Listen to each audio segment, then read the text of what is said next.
All right, shalom everyone. Peace of the Lord to all of you. I hope you can hear me. Today we will have a little bit fun with the Abdul, trying to defend other Abdul and to try to defend his prophet.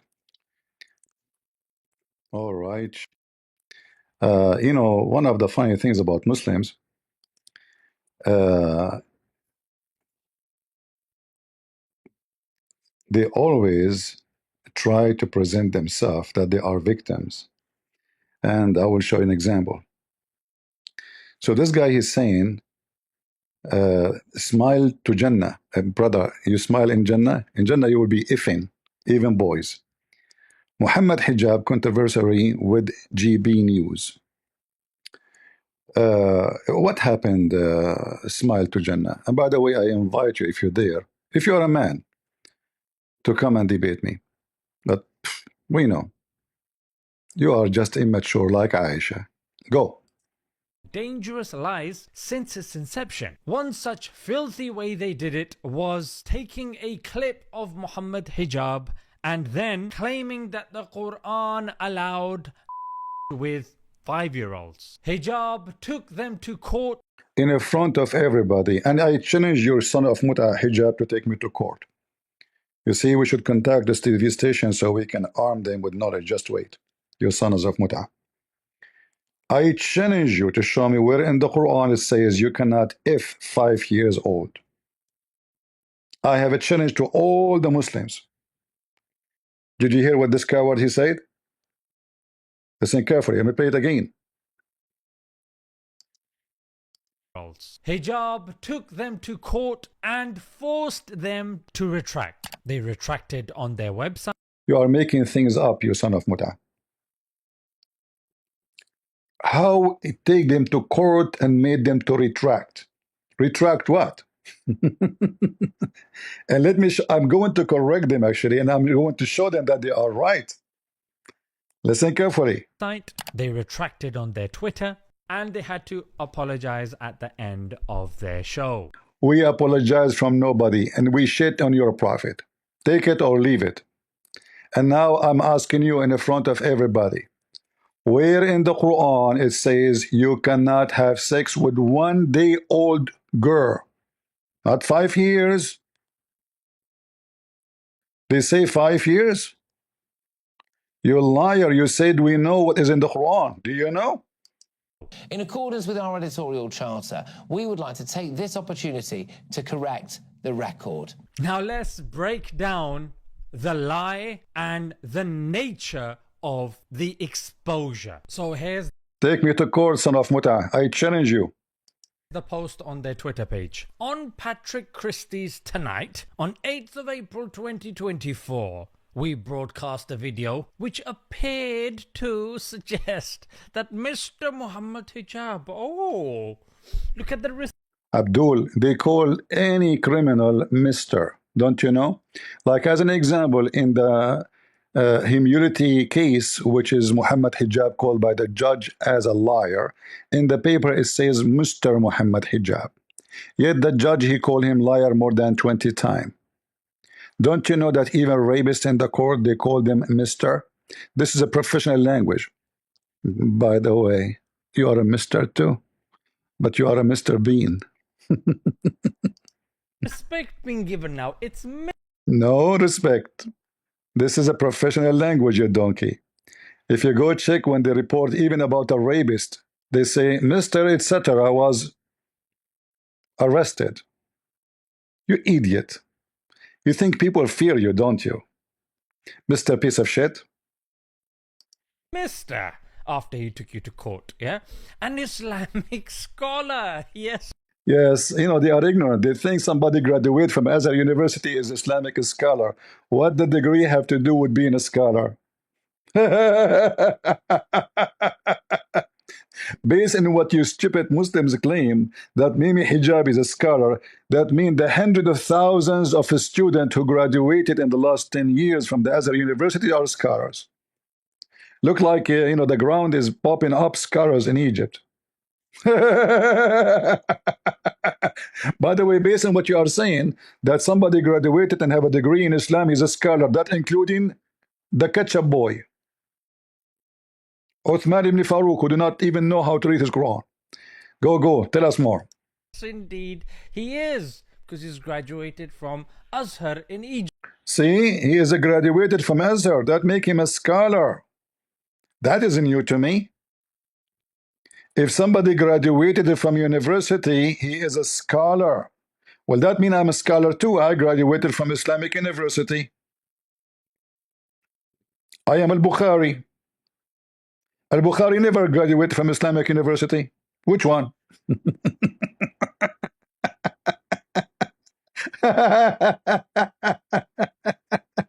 He's a scholar. Yeah, he's a scholar and taking women to the hotel. Sue me, take me to the court. Look what I'm saying. We have the videos, we have the audio, we have the proof, we have the you're a scholar manipulating Muslim girls to F them. You're a scholar, he's a scholar in Photoshop for WhatsApp. You're a scholar, he lied to Muslims to collect their money. You're a scholar, he was called liar in the court in England. And he is paying now almost $1 million for his lies. So now what is the lies about? Egypt believed the Quran justified sexual intercourse with 5-year-olds. Look how they lie. Look at the disgusting lie. This is disgusting lie. I challenge you, your son of Muta, to prove that this is a lie. In fact, the clip you are talking about is not cut off, because simply you can play the whole video and your potato so-called scholar says in the Quran, nowhere it says what the age. Shall we play it together? Watch.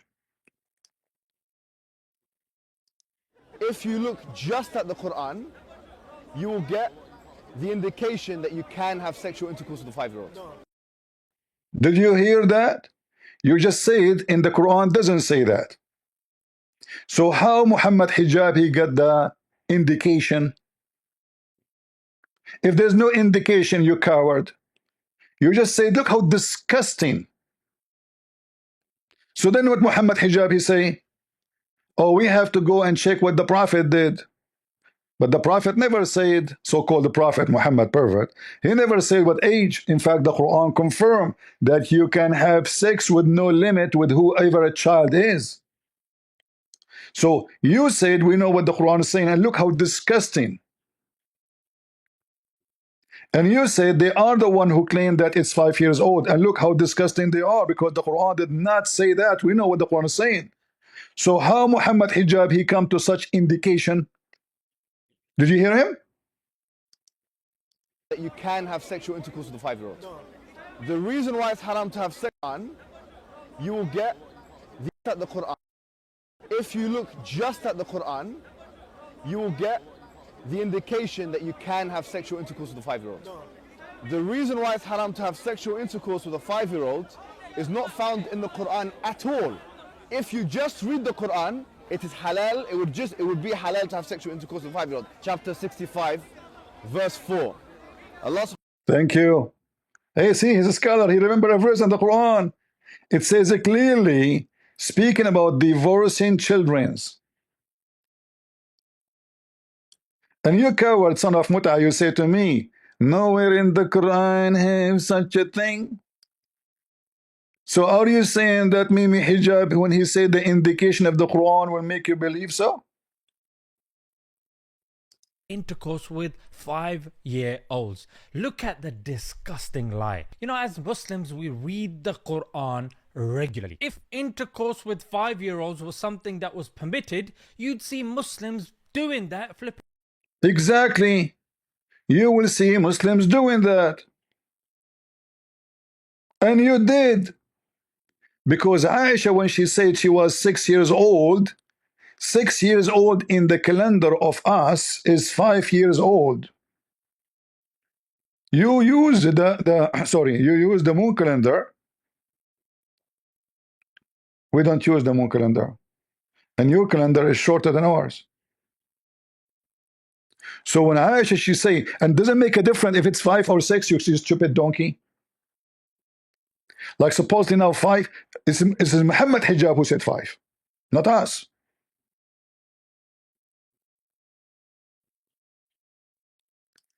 Aisha, she said,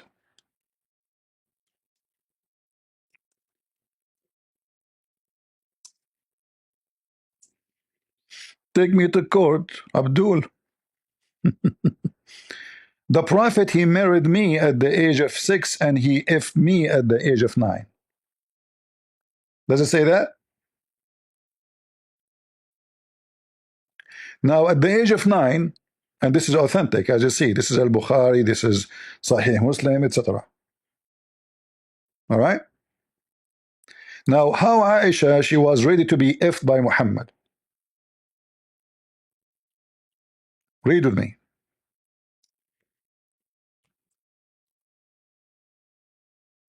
And this is what Mimi Hijab was explaining. And we will play the video. You F a girl, it doesn't matter what her age is. You F her when you think physically she can take it. And I will prove, not only from your Mimi Hijab. I mean, who was Mimi Hijab? He's just a boy. He got famous because of David Wood. Otherwise, just a kid. Idiot. This is the one, the Shia, they call her a whore.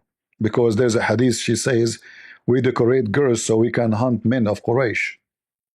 And this is a Islamic Sunni hadith. So according to your prophet wife, so-called wife, Aisha, she was so little and so small physically.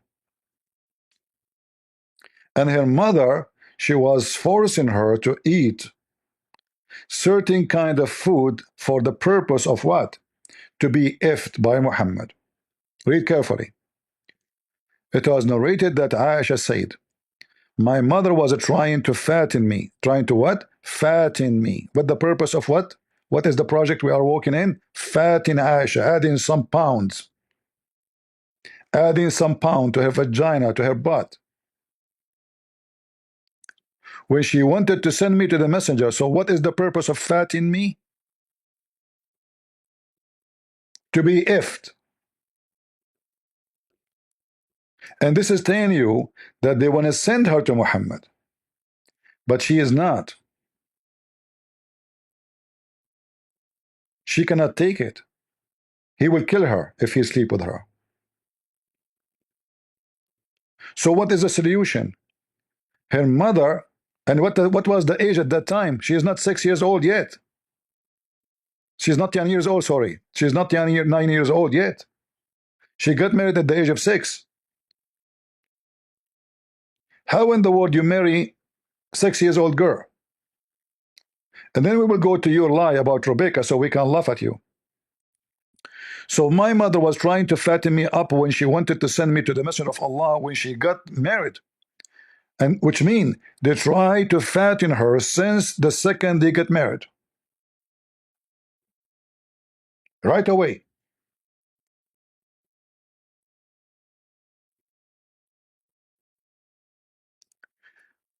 But nothing worked until I ate a cucumber with wheat, and then I grow plump like the best of the plump.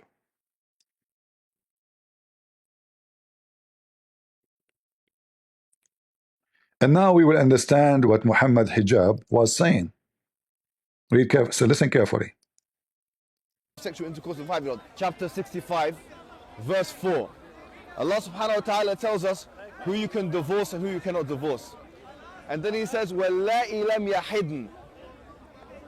وَاللَّائِ لَمْ يَحِدْنَ. And the ones who had never been pubescent before. Never. And by the way, this is very important, yeah? I want all Muslims to be aware of this. The reason why we don't have sexual intercourse with 5-year-olds and 6-year-olds and 7-year-olds or whatever is not because of puberty. Not. Wait a minute, what did you say? It's not because of puberty, because that verse in the Quran actually says lam yahid. They never had puberty before. You can't go around that. The Quran doesn't say anywhere in the Quran that the woman has to be pubescent. I dare you to find one verse in the Quran where it says you're not allowed to marry someone based on harm, or you're not allowed to have sexual intercourse based on harm, or you're not allowed to marry someone based on puberty. Get me one verse in the Quran which says the woman has to be pubescent. You know, in the Quran it says. And by the way, do you know why the conversation is going in this direction? They are Muslim debating Muslims. If they are in front of a Christian, they will deny what they are saying. This is a debate between Muslims. So the laundry, the dirty laundry of Muhammad exposed. If they are speaking to Christians, they will say no. So what Mimi Hijab he said, nowhere in the Quran it says based on harm.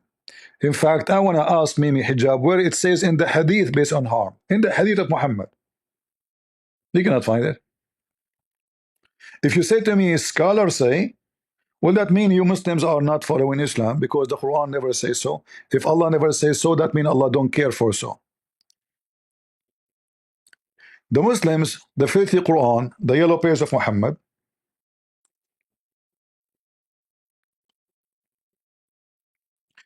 says that the kuffar is the one who follow their scholars instead of Allah and the Messiah. In fact, Mimi Hijab, when I spoke to him, the coward, he hung up on me. He asked me to read this verse, and he played my voice. I said, you stupid, you just played my voice, reading it. It says those who took their monks and their rabbis as God instead of Allah and the Messiah, which means Allah and the Messiah are gods. But those who take their monks, which mean their scholars, their rabbis, their scholars, who they obey them and they follow them, they are kuffar.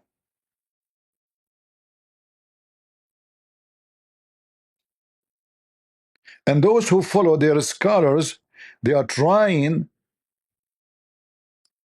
to mute the light of Allah. So look at the hypocrisy of the garbage of Muhammad. If the Christian, they follow their scholars, they are guilty and they are bad and they will go to hell. But who the Muslim they follow? Who you follow? If we ask you right now, when Mimi Hijab he said, we don't do it because that will cause harm, you follow who? Who is the one said that to you? Muhammad never. In fact, let me show you what Muhammad said. Here actually we see this hadith here about Fatima. Umar, he wanted to F Fatima when she was a very little young girl.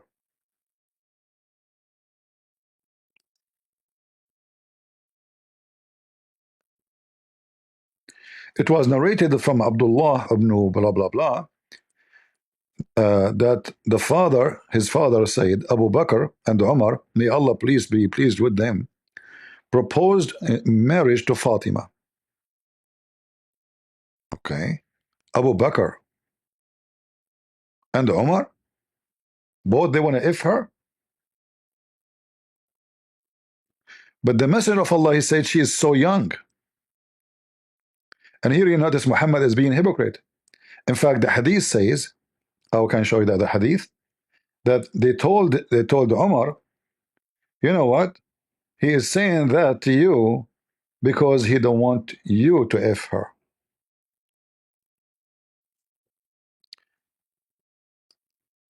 And then right away he gave her to Ali.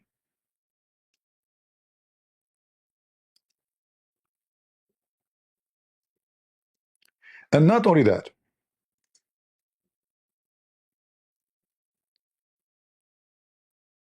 Muhammad, he told Umar, you know what? I'm going to send you Fatima, check her out. See if she is fit to F her. Okay. Because Umar accused him, you are not giving it to me because you don't want to give it to me. You know? Let me show you the garbage of Muhammad.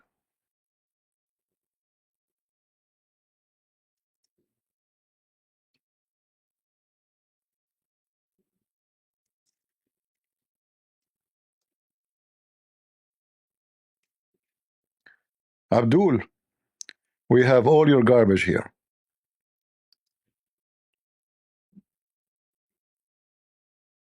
All right.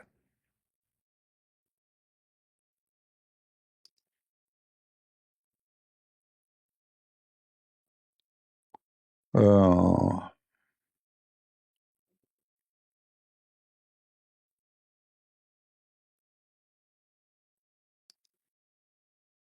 let us see.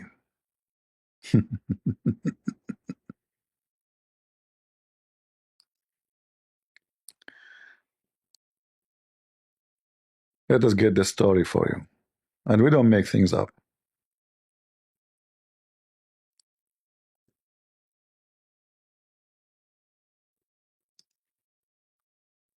When Fatima she came, Omar he lift up her skirt to look at her vagina.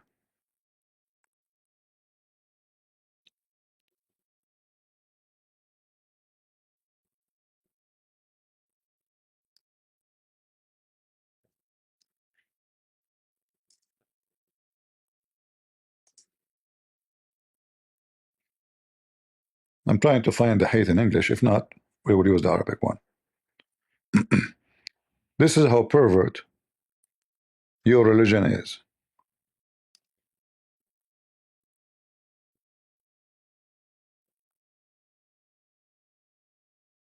Here we go.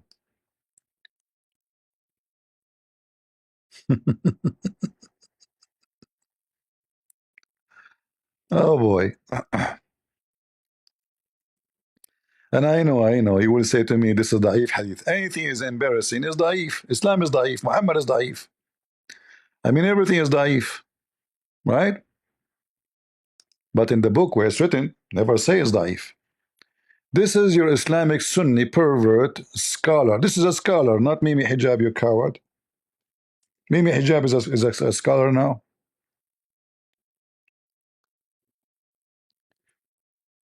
Musannaf Abu Bakr Abdul Razzaq. The book name Al-Musannaf, Musannaf Abdul Razzaq. All right? And this is volume number 6, page number 163. Hadith number 10352. Omar he asked for the butt of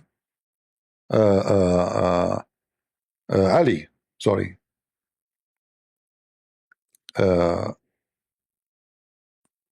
He asked for her hand. He said to him,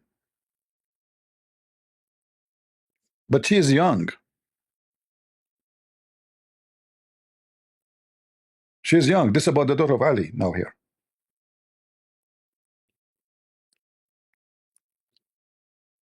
She's young. You know, what are you talking about? How I can give you this child? She's so young. Omar asked Ali for his daughter in marriage, but he said, she is young. Okay.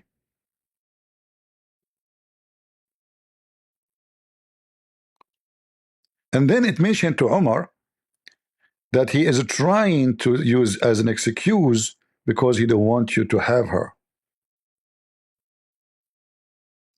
Speak to him again. It was said to Omar, he only wants to prevent her. He said, so speak to him, and Ali said. So they said to him, he's trying to prevent you from effing her. Is this an excuse? Since when? We Muslims don't F little girls. So Ali said, okay, I'm going to send her to you. If you think she is fit to be your wife, it's up to you. All right? Ali said, I will send her to you, and if you are satisfied, she is your wife. So remember, this is Ali and his daughter. And if I make a mistake in the beginning, I said Muhammad, you know, this is Ali. So, okay, I will send it to you. If you like her, this is the same, you know, like second day. This is not next 10 years after, you know. What Omar he said when she arrived to his home. So Ali he sent her to him, and then Omar he lift up her skirt to check her body, and then she screamed at him, little kid. She said to him, if you are not the caliphate, I will cut your neck.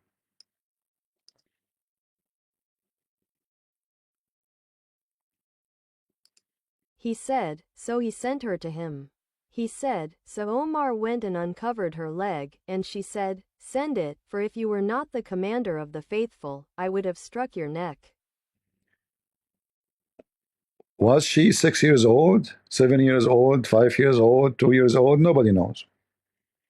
But obviously the conversation all is about little child. And how they want to check if they can F her or not? They lift up the skirt. And this is the caliphate of the Muslims, Omar. So when this stupid idiot, he claimed that Muslims didn't do so. You do. And this is Omar. Are you better than Omar?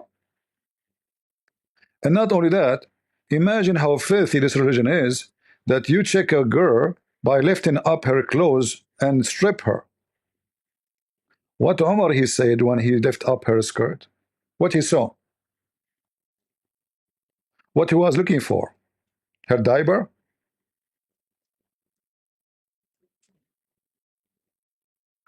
Are we done? No. We did not even start yet.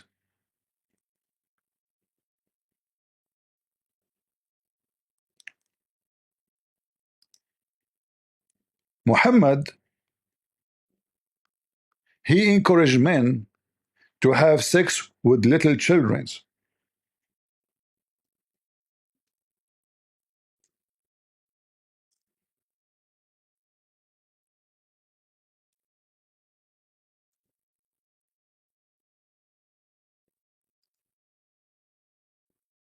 And how we can prove that those are little, very little? There's no age, no limit. So this is the story, and this is Sahih Bukhari and Sahih Muslim, as you see, and all of this is authentic. All of this is authentic.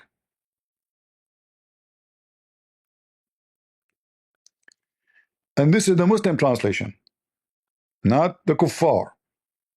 This is the pagan Muslim translation of the black stone vagina kissers, the one who go around the Kaaba like a cow.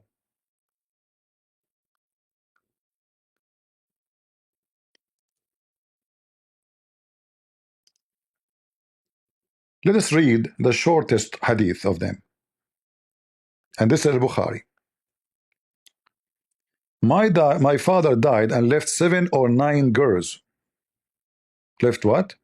7 or 9 girls. This guy, he just have girls? Okay.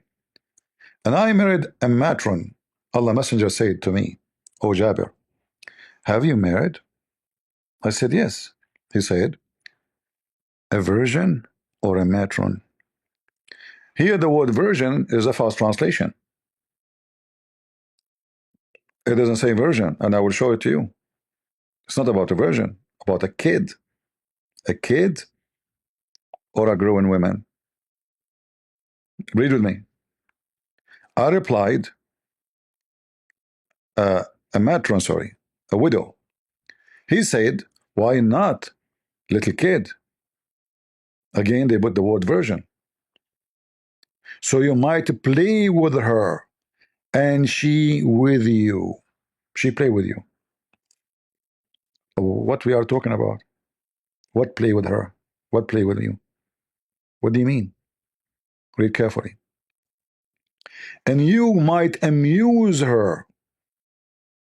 You will not amuse a growing woman, mature woman, but you can amuse a child, little candy, a toy. Huh? You play with her. We are talking literally about playing with kids. This is the purpose of such a relationship, so-called marriage. And she amuse you. I said, Abdullah, my father died and left girls. I dislike to marry a girl like them. Translation is trying to deceive us. What do you mean he left girls? He left orphans. and I dislike to marry a little girl like them. So I married a lady, so she may look after them. So what Muhammad asking the guy to marry? A child like the orphan he have. The man, he did not marry an old woman. He married a lady, not 90 years old, a young woman. She can physically take care of 7 or 9 girls, little girls. This is your pervert prophet trying to manipulate a married man and say to him, why? Why you go for a woman? Why you don't go to a child? And look how the Muslim translation vary from place to place.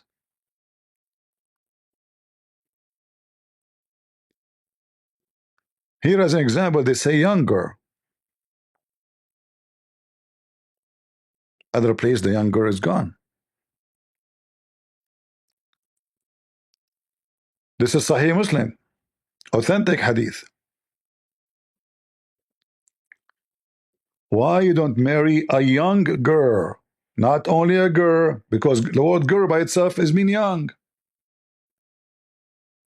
We are talking about a very young Jariya. So you could sport with her, and she could sport with you. Pervert. This is why pedophiles, they enjoy relationship with the children's. Sorry, my voice, I spoke to for many hours yesterday, and I'm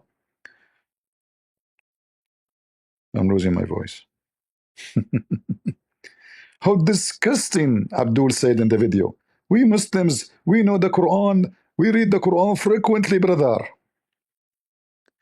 First of all, look how filthy Muhammad is. Is the man complaining? No. Is he unhappy with his marriage? No.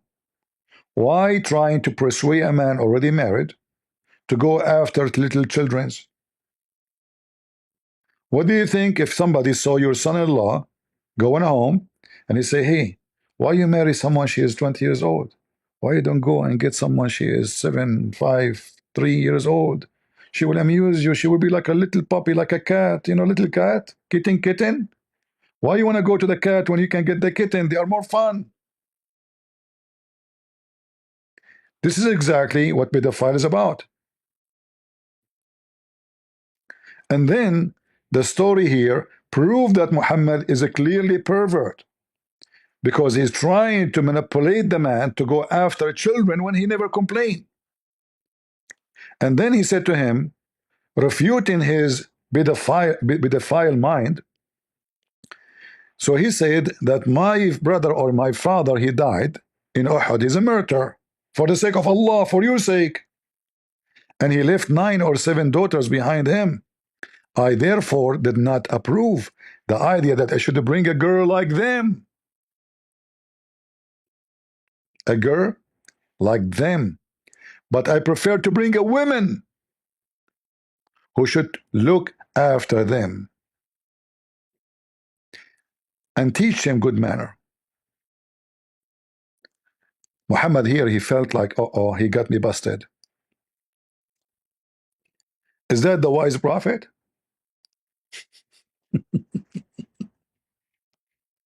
You Muslims are not pedophiles?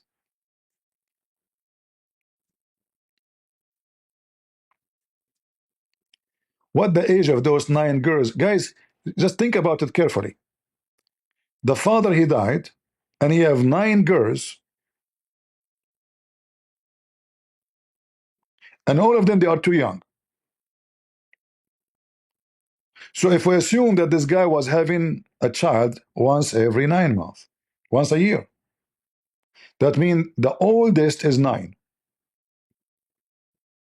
The youngest is 9 months.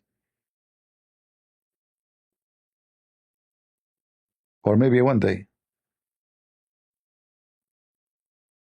Right? He said 9 daughters or 7, he is not sure, which is weird. So all those are little children's. And what Muhammad is asking the guy understood very well what he meant by the word Jariya. He clearly understood that he's talking about little child. He did not misunderstand, or maybe he's talking about someone she is 16. No.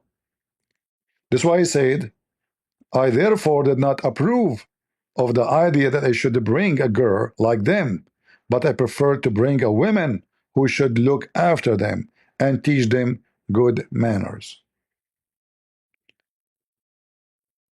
A girl like them, like the orphans. In fact, if we go to the Quran, you see the Quran encouraging the Muslim to F the orphans.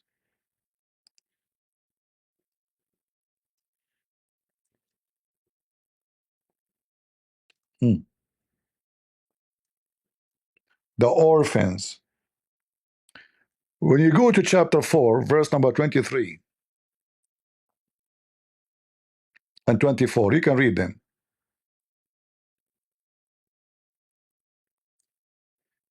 It mentioned to you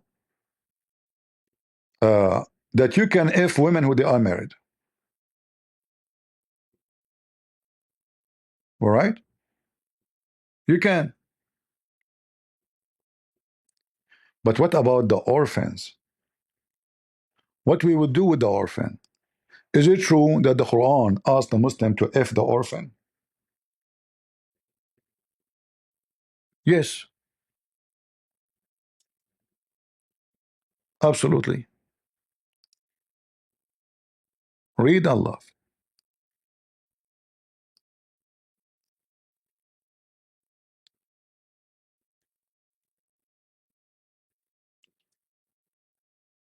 So the Muslim cannot do charity to an orphan without effing the orphan. Is that right? Read carefully. Chapter 4, verse number 3. And if you are not be able to deal justly with the orphans, girls. What he's talking about? He's talking about effing them. So if you cannot if the orphan girls and be just to them when you if them, which means you feed them like a goat. That's what justly in Islam. The man's duty is to provide shelter and food. But you know, people provide shelter and food for dogs too, and cats. In America, if you don't feed your dog, you can stay in jail for a couple of years. Same for animals, any animals. If they found you having a dog and the dog is dying from hunger, you are in big trouble. So if you fear that you cannot be able to deal justly with effing the orphans, then go and F other kind of women, other females. Read it in front of you.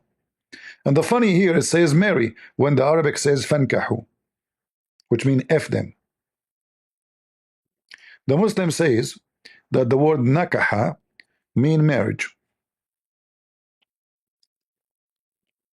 And by the way, if you don't believe me, you can open the interpretation for this verse. Don't listen to Christian Prince. Open the interpretation and read it. It's about effing orphans, little children. What is the age? Nobody knows. No age. Any orphan.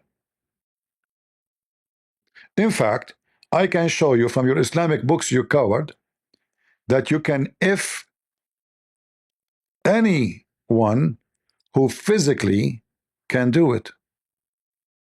Physically. Has nothing to do with age. In fact, this is what Mimi Hijab in the video was saying. Yeah, that's what he said. It's about being physically fit. It's not about the age. Who cares about the age? Nowhere in the Quran mentioned the age. And not in the Hadith too. I challenge any Muslim to show me where Muhammad is say you if somebody and the age of etc.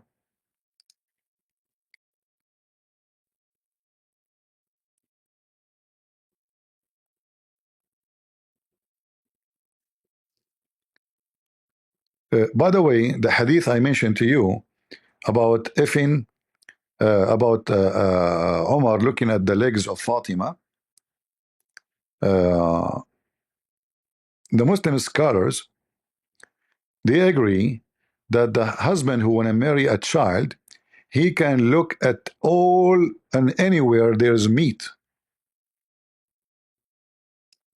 Anywhere there is meat.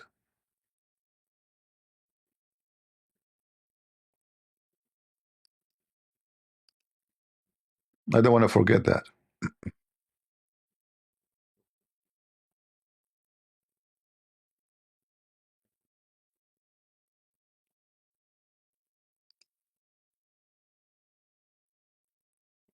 And I can give you the reference with no mercy. Uh,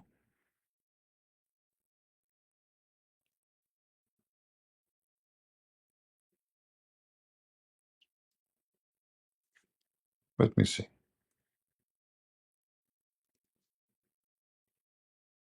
You have to look anywhere. They say to you hijab and burqa. It turned to be you can, before you F a girl, little girl, you have the right to check her butt and her vagina.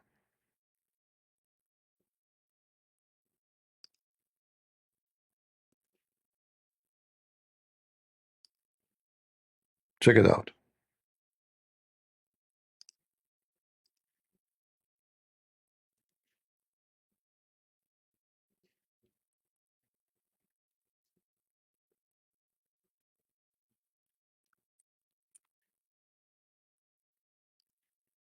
And this is how Islam is. Everyone will give a different answer.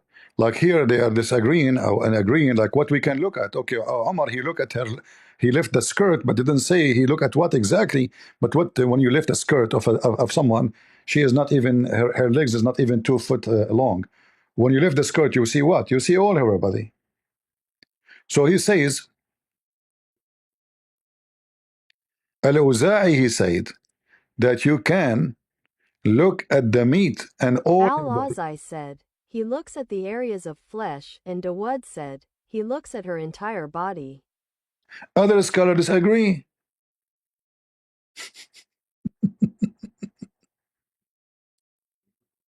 This is the religion of Islam. This is the religion of Islam. You can check her out. Let us continue. I mean, what we will say about this garbage religion?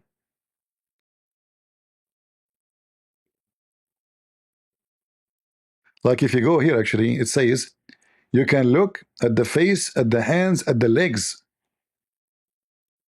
What? What? Legs? Read.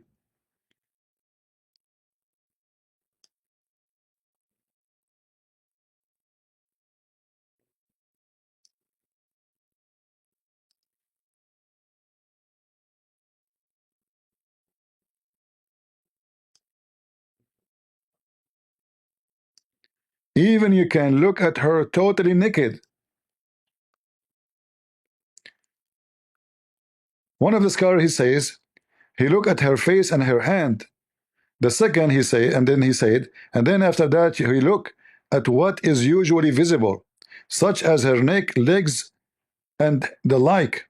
And the third he said, he look at all of her private part and other things, as he stated that it is permissible to look at her naked. Naked. Am I making things up? You coward son of Muta?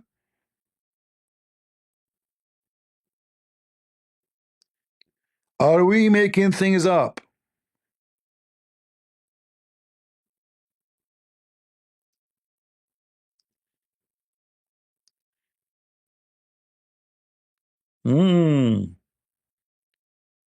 You are making things up. You liar. Where the scholars say that?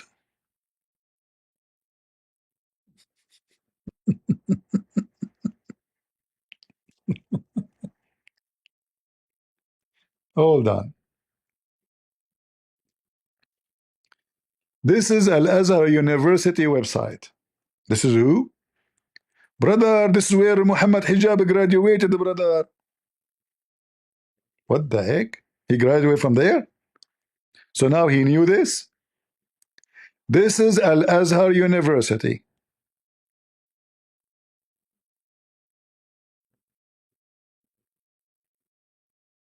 Okay. What it says there? Read. Read, potato. Potato. Naked. Naked. Naked. Imam Ahmad wa Ibn al-Qayyim. Who? Imam Ahmad wa Ibn al-Qayyim. And this is the reference. In the book of Al-Muhalla li Ibn Hazm, volume 9, page number 161. It says, read carefully. It is permissible for the Muslim man to look at the one he want to marry from totally naked.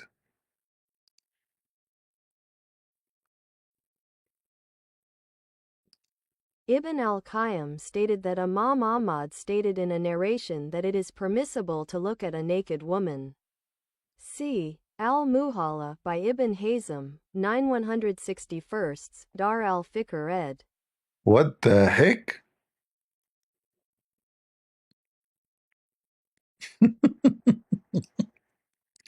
How many times your brother Mimi Hijab he quoted Ibn al-Qayyim? Huh? How many times he quoted Ibn Hazm? Hmm?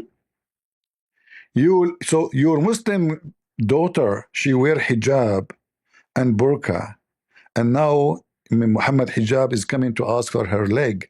She have to do striptease, huh? You know what? This is a very good religion. Tomorrow I'm going to go and ask for the hands and the legs and the butt of Muslim girls. But you know, as you know, I need to see first. Are we lying, Muslims? Is a Christian prince providing fake Darul Ifta'ul Masriya, the house of fatwa in Egypt? Do you see it? The house of what? Fatwa, the highest authority of fatwa in Egypt.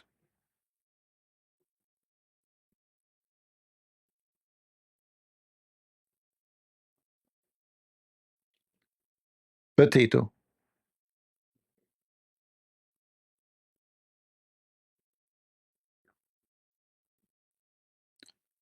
And pervert. Potato and pervert. Are we done? No. I wish. Seriously, I wish. We did not even start yet. I'm going to flood you with your poo. Muslims, you are talking to Christian prince. This is why all of you avoid debating me. This is why. Okay. Forget about this and forget about that.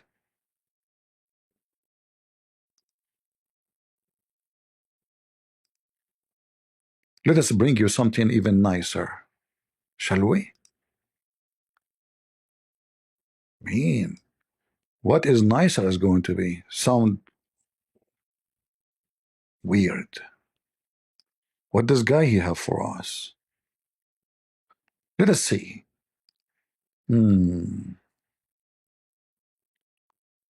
Let us see. Let us see. Let us see where we will go.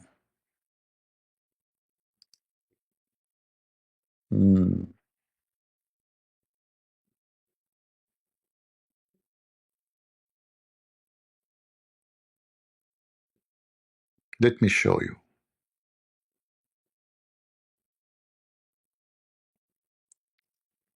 Are you ready?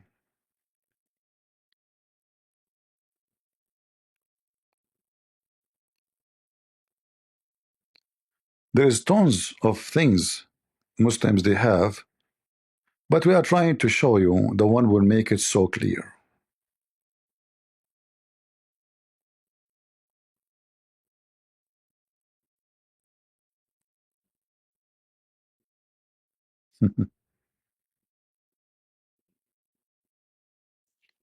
Read carefully what I will show you. And I'm not going to show you Shia. Later I will show you what the Shia, because you Muslim Sunni and Shia, both of you are pervert. Both of you are pervert.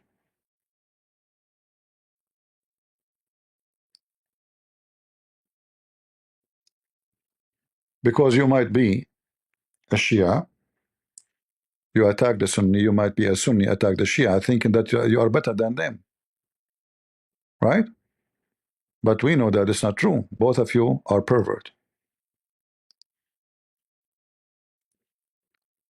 Read with me again. What is the age of a girl you can enjoy her? What about an infant? What? Infant. Can a Muslim marry an infant? Read the title, guys, of the study and the article. The website is The Way to Islam. What is the name of the website? Islamway.net. May Allah bless you, brother. What is the name of the title? Marrying an infant and enjoying her.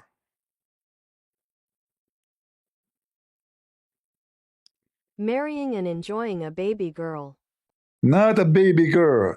False translation, infant. Let's go back.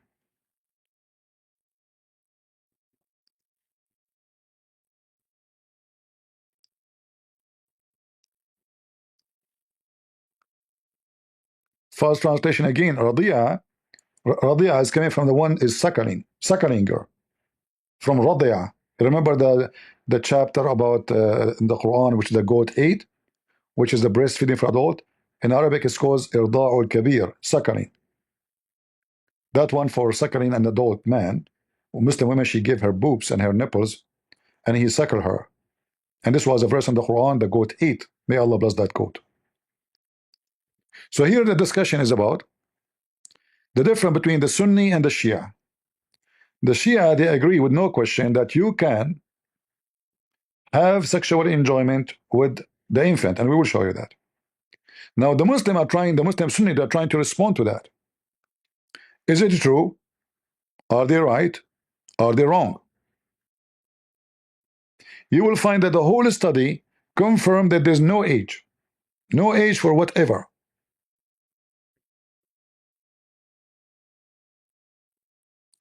Look what it says here. It's mentioned by Abdul Razzaq in the book of Al-Musannaf from Umar, from and Ikrama قال, he said, Umar, he did marry. Umar, the Caliphate, he married Kulthum, the daughter of Ali, when she was little child, playing with kids. He said, Umar ibn al-Khattab, may God be pleased with him, married Kulthum, daughter of Ali ibn Abi Talib, while she was a slave girl who played with the slave girls. The word slave here is a false translation. She is little girl, little child. A runner, Jariya, a runner. It can come as a slave too, as other meaning. A runner, a playground girl. All right? Little child playing in the street. So this is Omar. We showed you he asked for the hand of Fatima. He did not give her to him.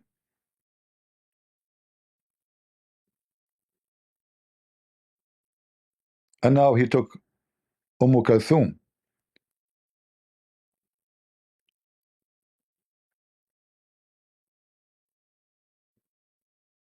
In the book of Ash-Shawkani, it says, in the book it's called the Nile, It says that all of them, they agree that it's allowed to the father to marry his little daughter, which is still never get married before, you know, even if someone like her cannot be ifed, even if she don't fit. Read carefully. They agreed that it is permissible for a father to marry off his young virgin daughter, even if she is not someone like him who can be had intercourse with. Again, translation is not accurate. So it's allowed for a Muslim man to marry his daughter, even though the word marriage here is used in nikah, which is not really a word for marriage. But the Muslim, they claim it's for nikah, mean to if. Nikah in Arabic means two things going inside each other. Literally intercourse. تناكحت الأشجار. The branches of the tree, they go through each other. Like two trees next to each other. The wind shake them. So this is nikah. Branches go inside each other. This is why Muhammad says, when a woman she have her menstruation, do with them everything except nikah. افعلوا كل شيء إلا النكاح. Do everything with them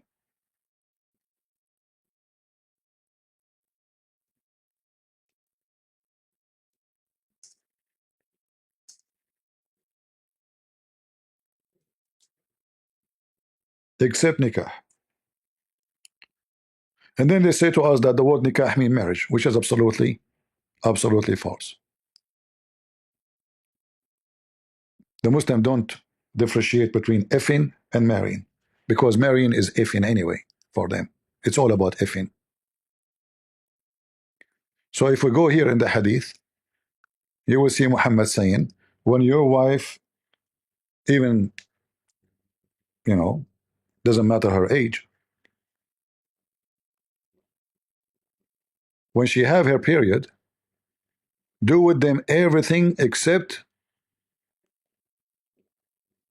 nikah. Where is the hadith? I'm trying to find. All right, let me find the other one. In fact, here is the hadith written in different language. It says illa jima, and there's the other hadith here. It says a jima, which mean the jima mean the nikah. Jima mean effing. Let us see this one. Here we go. So when your wife she have menstruation, do with them everything except nikah. You see it in Arabic? Nikah. Do with them, they are your wife already. You are married to them. So you do with your wives. You put your penis between their legs. The Prophet, he used to order his wife Aisha to put an izar between her legs, and even the blood was covering his dress, which means she is bleeding badly. Yet the pervert Muhammad cannot wait until she is done with her menstruation, even though the Quran says that menstruation is a hurt. Don't approach your wife when they are at hurt. Muhammad, he explained that to his men. Don't put it in, but you can put it around. So do with them everything except intercourse. The Muslim translate. But where is the word intercourse here in the hadith? Where is the word intercourse? Nikah. This is the word nikah.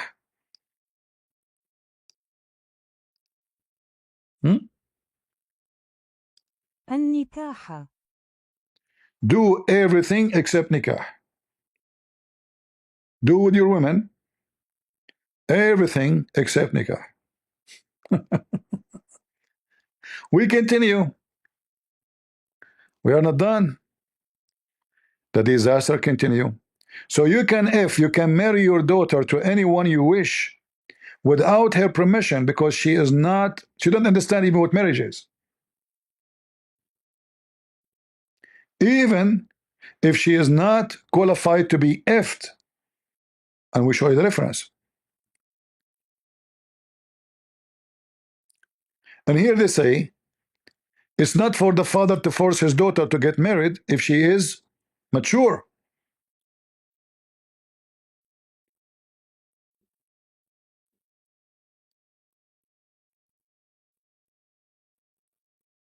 And they are talking here about who? The father or the grandfather. They are going like, okay, what if there she have no father? Her father, he passed away. What if she have a grandfather?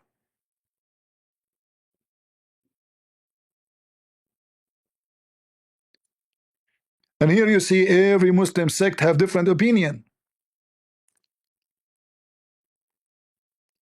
Like here is different opinion.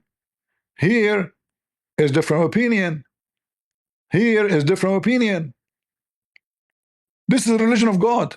And the Quran is so clear.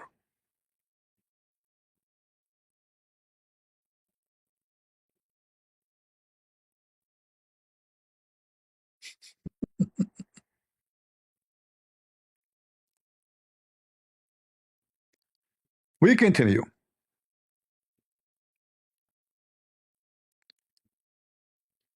Uh,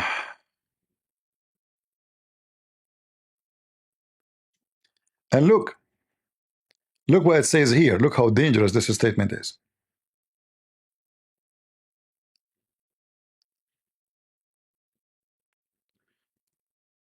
Oh, the audio will not work. Let me cut it pieces to make. Actually, I can do that if I open different page. Hold on.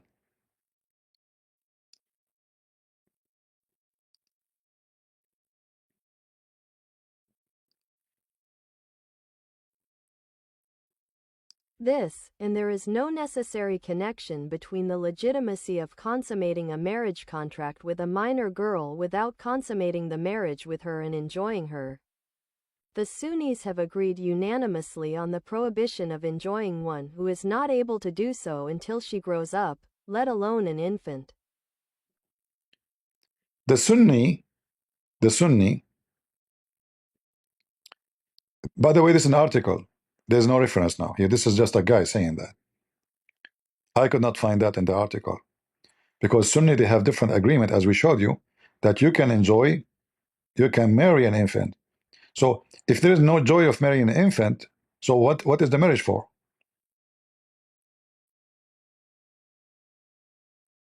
What is the marriage for? It's an infant. So here it says, there's no connection, and look how stupid they are. They just said in the first line that there's no connection between what is legal and not legal if she because of her age, which means if you marry an infant, you can. But don't enjoy the infant in sex. This is what they're saying. They are not saying you cannot marry an infant. They are saying you can marry an infant, but sexual enjoyment you should not do. And we're talking about infant. Imagine how filthy they are. How in the world those people are discussing sex with infant if they are not pervert? Why even this is a topic to discuss? Unless you are a sick bastard.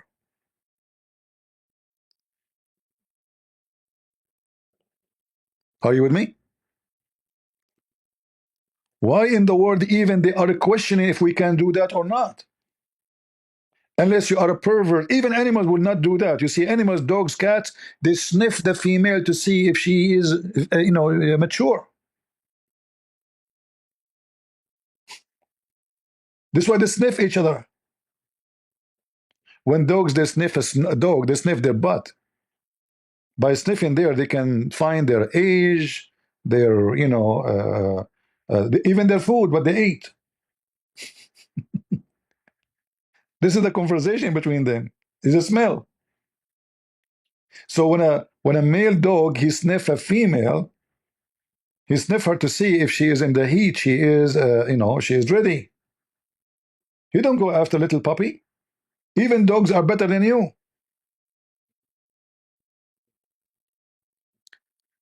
In fact,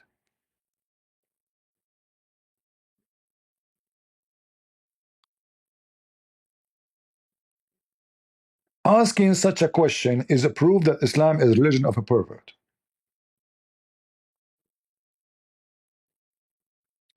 A normal human being will not even think about such a question for a second. Why I want to think about it? How even this question come to my mind?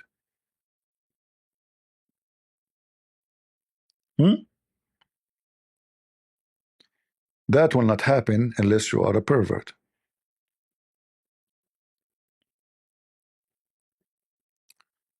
We know that Aisha, many years after marrying Muhammad, she's still playing with toys.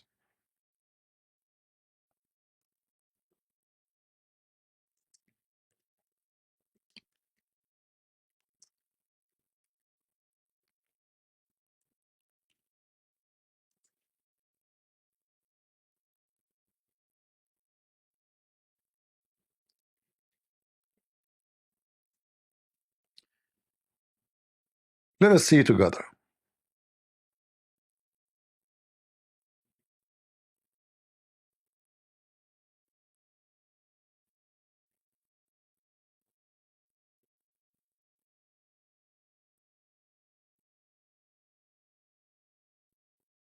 Hmm.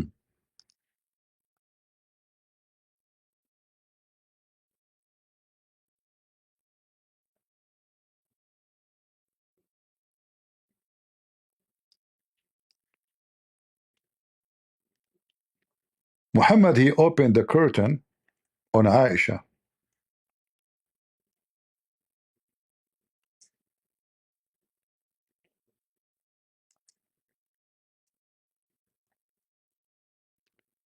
He found her playing with some Barbies, you know, the old style Barbies.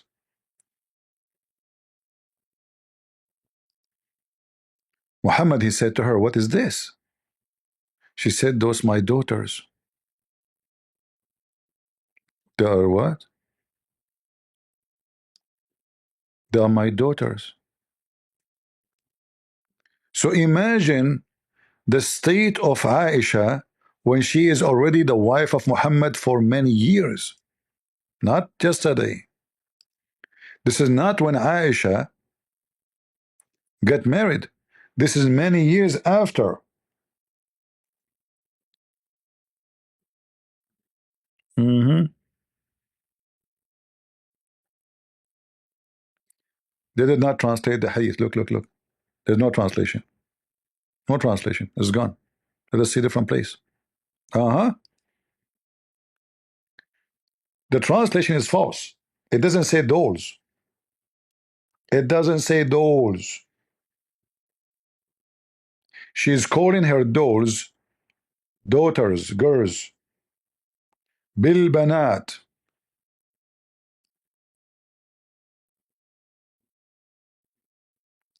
The messenger, he married me when I was 6, and he effed me when he like he did the effing when I was 9, and I used to play with the dolls. The Muslim translation. Sahih. What else? Are we done? No.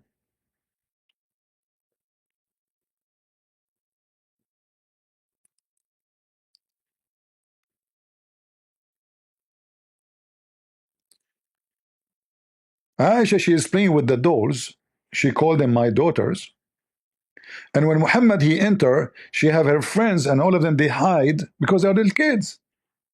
They run like, oh, you know, like, you know, it's that somebody old is coming here. Let us hide and seek. And then Muhammad called them back, says, come back, play with her. Come back, come back. And you are talking that your prophet and your religion are not approving you to be a pedophile?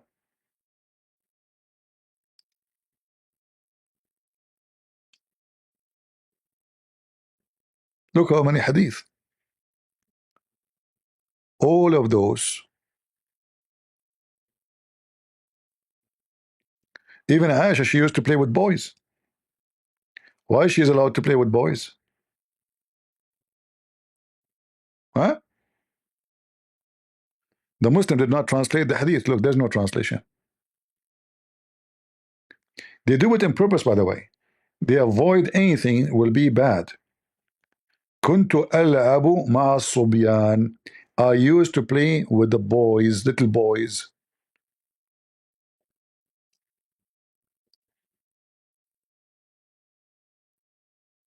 And when Muhammad he came, I did hide from him.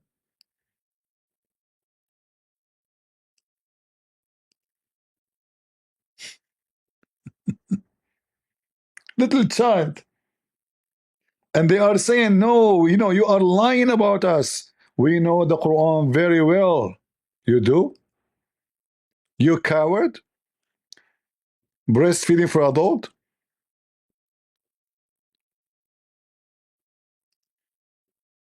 If we go to the Shia books, we will find the same garbage. Shia, Sunni doesn't matter.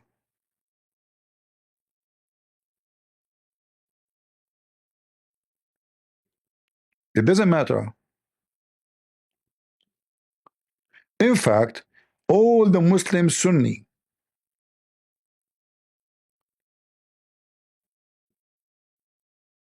the majority of them agree that marrying a child, even if she is 1 day old, is, we showed you that as already. I don't know if you have a good memory or not. We showed you that already. You can marry her, even if she's an infant.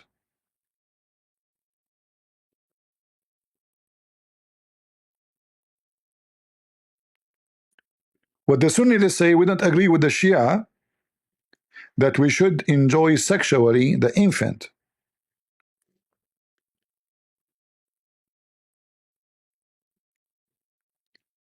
And the Muslim, the Sunni, they say, you can give the daughter, your daughter, to the man who marry her as soon as she is ready to be effed. So you think about it. Is she ready?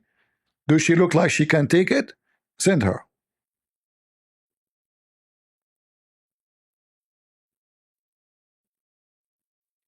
Ibn Qudama said, it is possible to if a little one, and that depend in her situation and ability to handle it. And he said, and that can be for little one, she can handle it, and maybe older, she cannot handle it.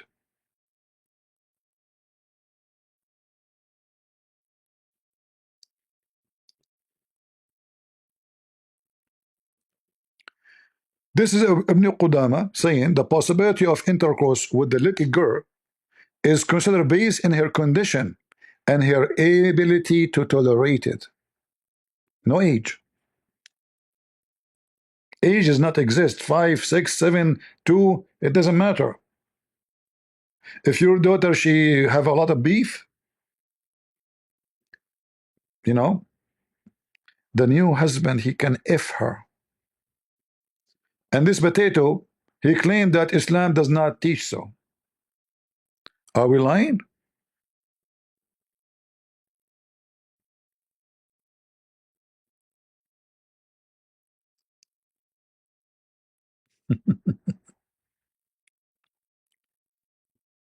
This is your garbage in front of you.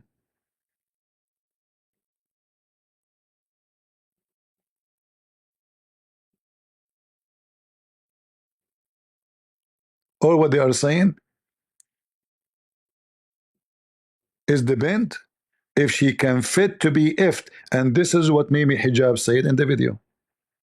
If she physically fit to be ifed, you if her. They never had puberty before. You can't go around that. The Quran doesn't say anywhere in the Quran that the woman has to be pubescent. I dare you to find one verse in the Quran where it says you're not allowed to marry someone based on harm, or you're not allowed to have sexual intercourse based on harm, or you're not allowed to marry someone based on puberty. Get me one verse in the Quran which says the woman has to be pubescent. In the Quran it says حُرِّمَتْ عَلَيْكُمْ أُمَّهَاتُكُمْ. It says you're not allowed to marry your mum. It says you're not allowed to marry your sister or your auntie. Where does it say you're not allowed to marry a prepubescent? I'm looking for...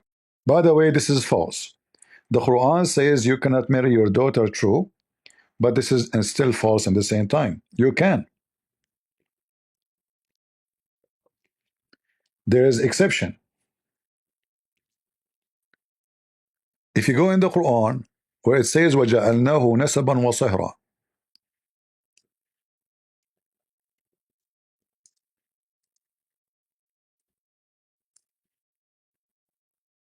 chapter 25, verse number 54.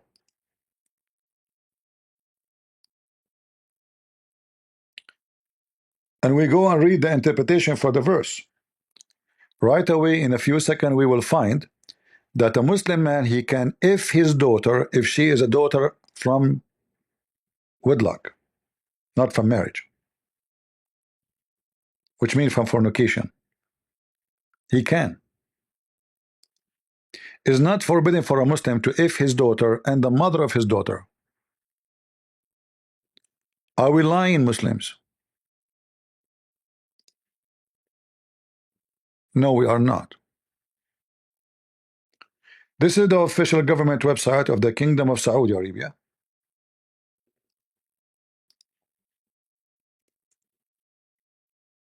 Tafsir al-Qurtubi.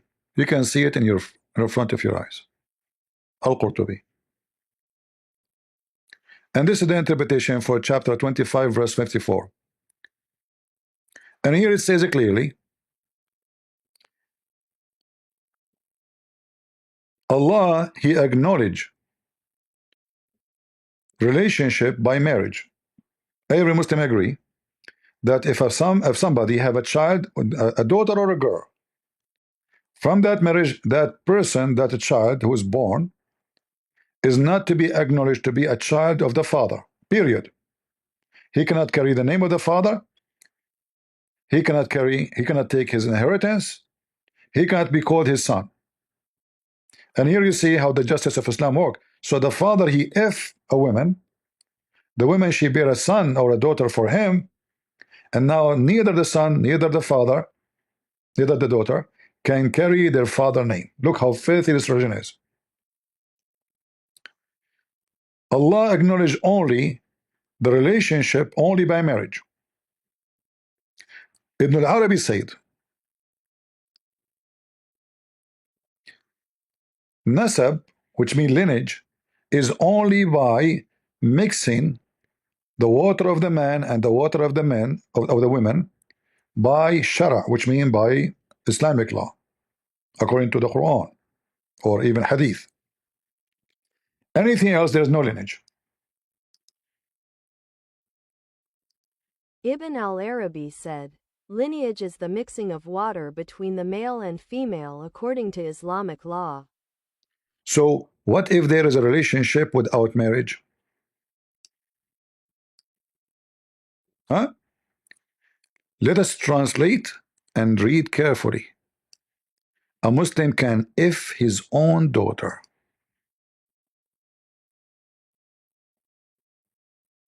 If it was due to disobedience, then it was an absolute creation and not a confirmed lineage. Therefore, his daughter from fornication is not included under his statement. Your mothers and your daughters are forbidden to you, because she is not his daughter according to the more correct of the two opinions of our scholars and the more correct of the two opinions in religion. If it is not a lineage according to the Sharia, then there is no marriage according to the Sharia. So fornication does not prohibit the daughter of a mother or the mother of a daughter. What is forbidden from what is permissible is not forbidden from what is forbidden, See? because Allah has bestowed the favor of lineage and marriage upon His servants and raised their status, and has made the rulings of what is permissible and what is forbidden dependent on them, so falsehood does not attach to them or equal them. So your daughter from fornication is not to be considered your daughter according to Islam. Therefore, she is not under the Quran saying it's forbidden for you, your mothers and your daughters. She is not included. Do you see it? Your daughter from fornication is not included under the statement of the Quran. Your mother and your daughters are forbidden to you. Why? Because she is not his daughter, according to the most accurate opinion of Islam.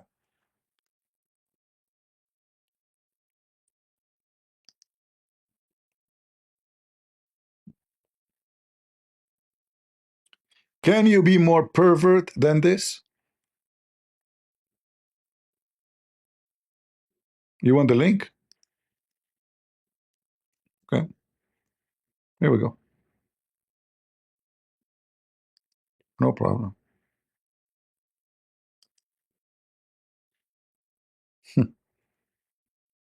How disgusting. This Abdul was talking about what is disgusting and what is not disgusting. A follower of a pervert religion. And then the Muslims, I can give more reference, by the way, about the sexual appetite of the pervert Muhammad. Peace be upon him. And then they go and they say to you, well, do you know that their Bible says that, Rebecca, she married at the age of 3? We die laughing at you.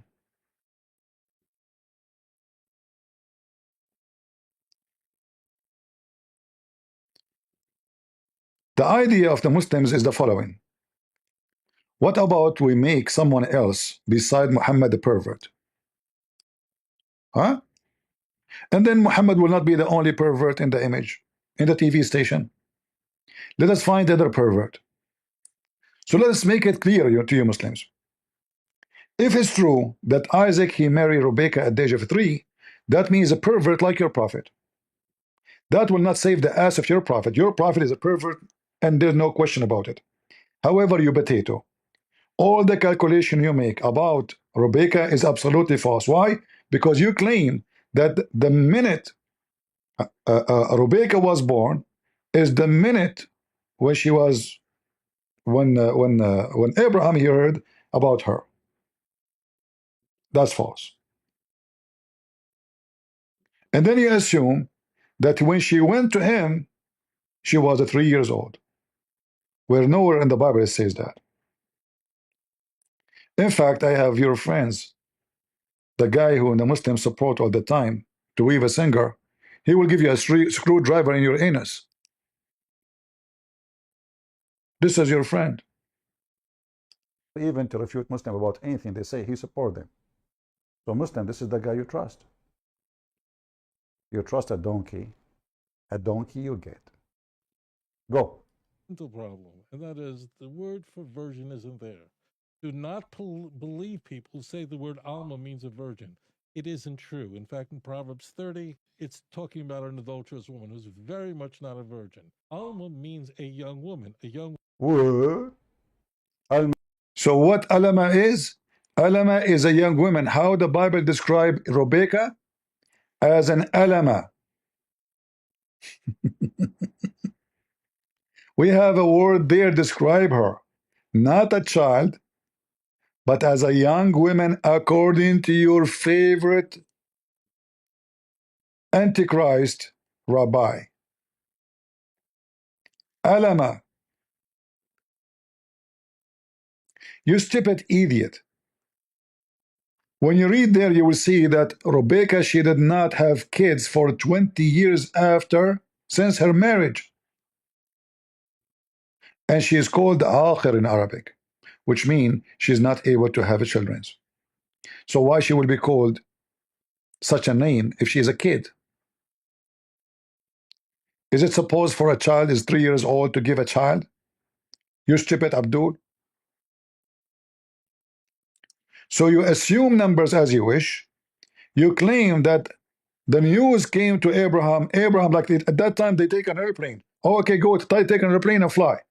And then right away, if we check, we will find right away that it must be many years after.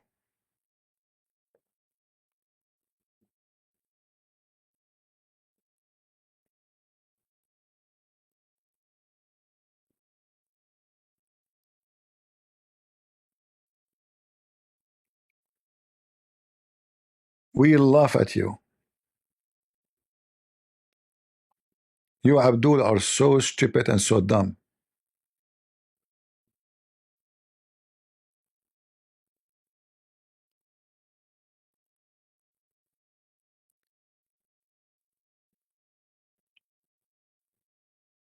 Do we have any Muslim would dare to debate me?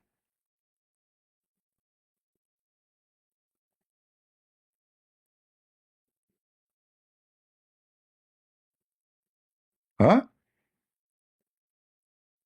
Are you strong like Rebecca who can carry a container of water, have 20 liter of water on your shoulder? Are you strong like her? So you can come and debate me. You stupid idiot will die laughing at you.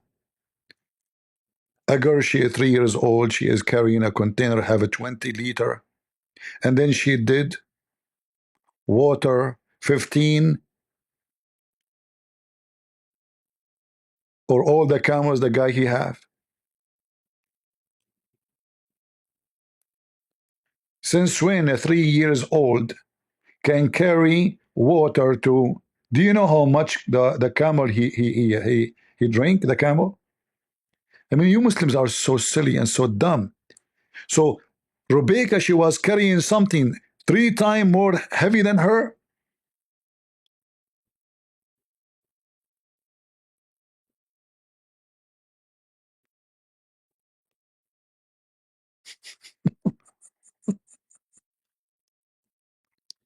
The container alone, by the way, without the water, is going to be heavier than her.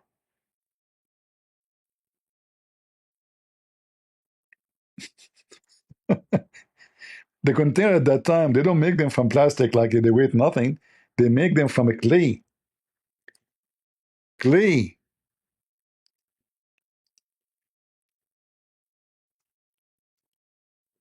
Let me show you how they look like.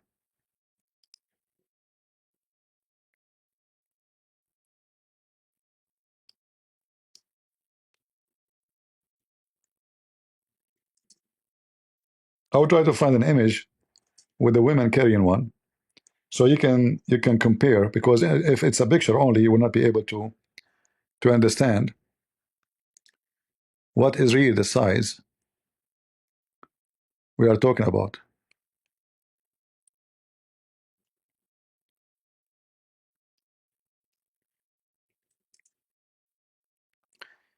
They are desperate, my friend. They are desperate.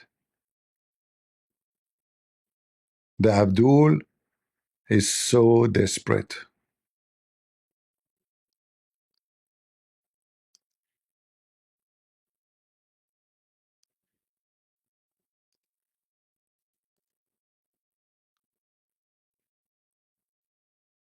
And you know what? I'm going to show it to you from Muslims post, not from Christian post.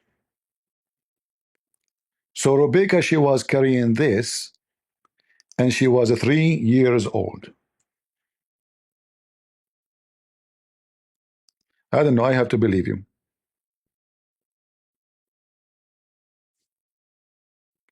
I have to.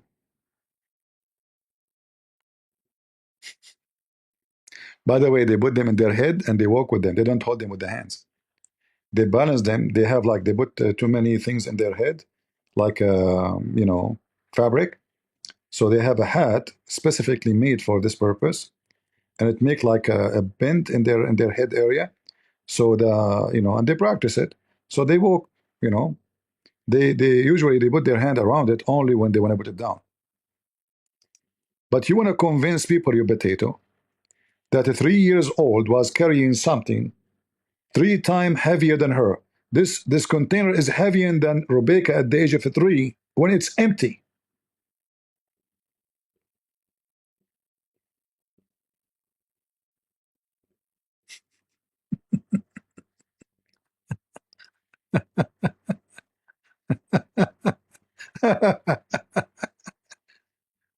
Anyway, desperate measure when we have a desperate time, and we Muslims are desperate. Our prophet, our books proving that Islam is the religion of pervert. So how we can cover the pervert Muhammad? We have to make everybody a pervert like him. Yeah, actually, I think the movie of Superman taken from the story of Rebecca. And the funny is, the Muslim, they refuse anything the rabbi says. And if there's a rabbi, he says something agree with their agenda, right away, this rabbi, he said that. This rabbi, he said that. You stupid idiot. This rabbi followed the Talmud. The Talmud is full of sick stuff. In fact, your prophet, he followed the Talmud. And we can show you tons of, as an example, where we can find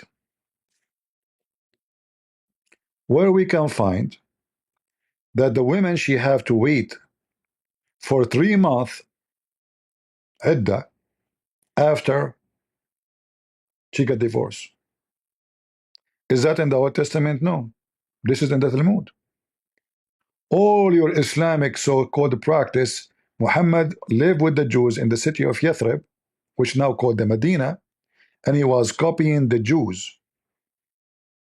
Everything you have.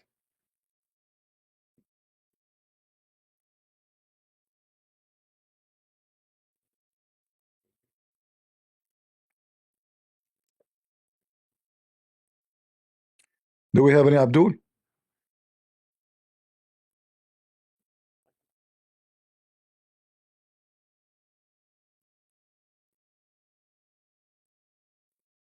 No, no, I'm not joking. You know, you can oh, let me ask what his name, Sheikh Uthman. He is learning from AI. Hey, catch boy, how you doing?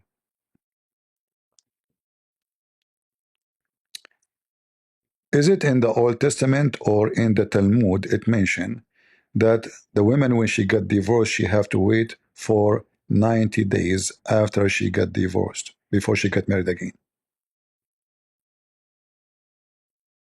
That requirement is found in the Talmud, not the Old Testament. The Talmudic law states a woman must wait 90 days after a divorce before remarrying to ensure the paternity of any potential child. This waiting period is known as iddah in Islamic law, which is a similar concept but not the same. See? Talmud boy. Your Muhammad is a Talmud boy.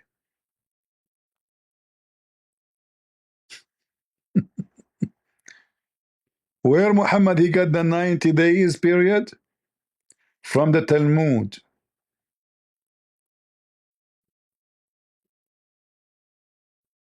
Did you hear it?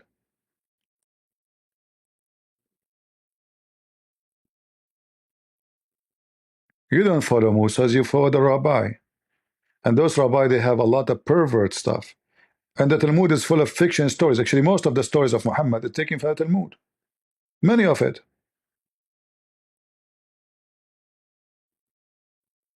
You are finished, boy. However, after all of this, I have to say, I am kind of jealous. I want to convert to Islam for some time, so I can take women, Muslim women, to the hotel, give them a hamburger, and then halal, halal burger, halal, halal. And then I F them for 3 years. And then the woman, she go in the street, she say, this guy, he F me for 3 years. I say, no, I never even know her. She's mentally ill. And then I will fabricate Photoshop what's up about her. And then I will gang the Dawah boys to support me. Because we are gang, we are Muslim gangs against even Muslim women. And then we claim that we have a scholar.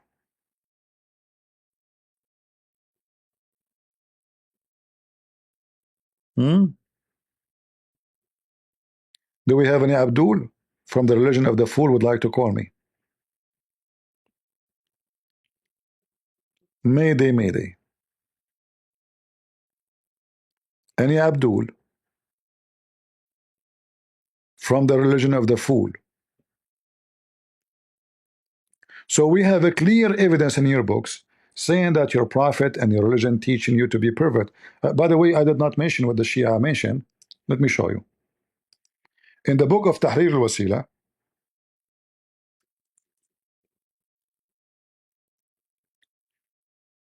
the Khomeini, the founder of the new Islamic State of Iran,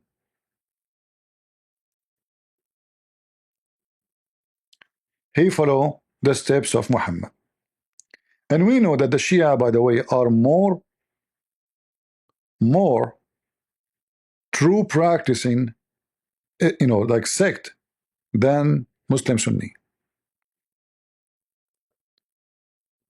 In fact, I challenge any Muslim to say that's not true.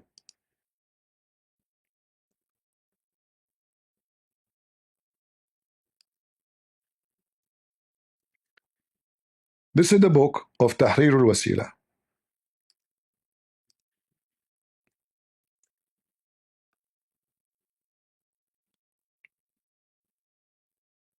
This is not Tahrir al-Wasila. Hold on. We want Tahrir al-Wasila.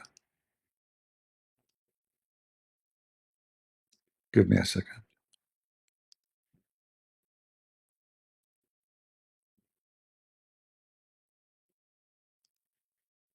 This is the book of Al-Khomeini. I prefer to give you the Khomeini book, not other book.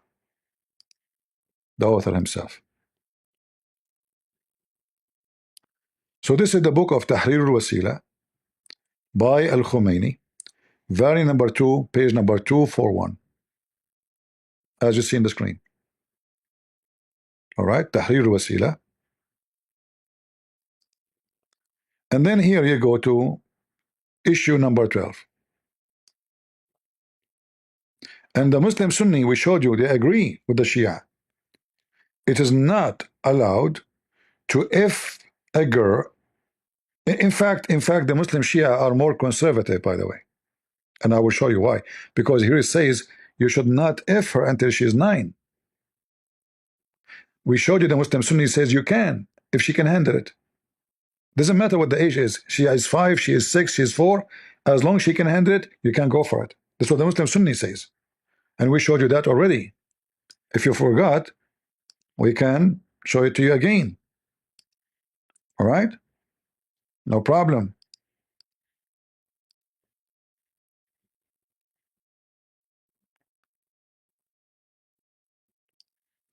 Marriage.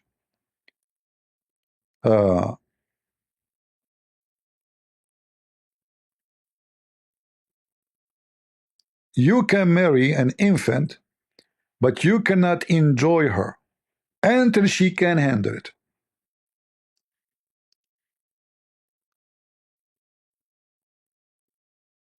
Translation here is very false. There is no minor girl. In Arabic it says radiyah, infant. In fact, the last translation is correct. So you can marry her, you cannot if her until she is able to handle it. So it's forbidden for you to enjoy her sexually, the one who is not able. Do you see it? So if she is able and she is 1 day old, you do it. If she is able and she is 2 years old, you can do it. If she is able and she is 5 years, 7 years, you can do it. So what is the where it's forbidden for you to practice as a Sunni? Only if she is not able to do so. So what is forbidding you from enjoying her sexually, if she is able or not? And who is the one who will decide who is able? The husband. He married her already, she is his wife.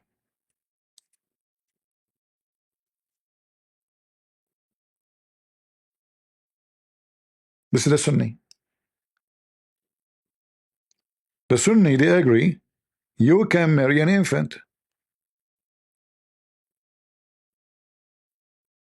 In fact, the Imam, the Hanbali, they say you have to if her if she is 9 already and nobody can stop you, even if she cannot handle it.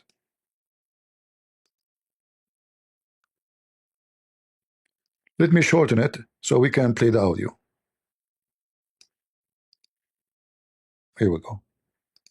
Hanbalis. If the little girl reaches the age of 9, she is given to the husband, and they do not have the right to detain her after the age of 9, even if she is thin. Even if she is so small. Do you see it? So now, okay, before that day, if she can handle it, you take her. 6 years, 7 years, 5 years, no problem. However, what if she is so thin, so small? When she reach age of 9, you give her to him, even if she cannot handle it no more. It's in front of you.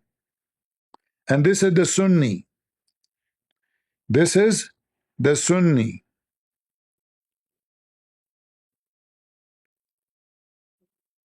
Here they are saying,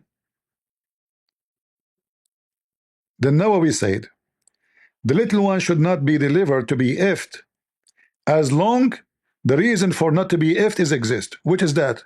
She's too small. It is forbidden to eff her as long she cannot handle it because she is so little or maybe even crazy. Are we making things up?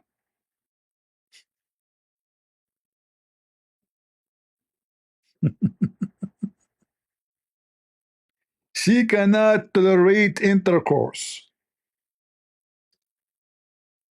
This is your religion.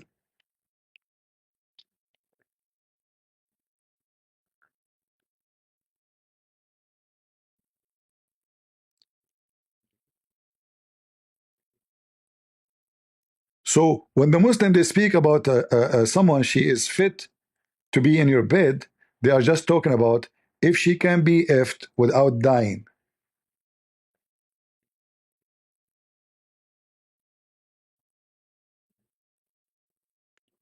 The Shafi'i said the husband can eff her even if she cannot handle the effing, and this is a Muslim Sunni.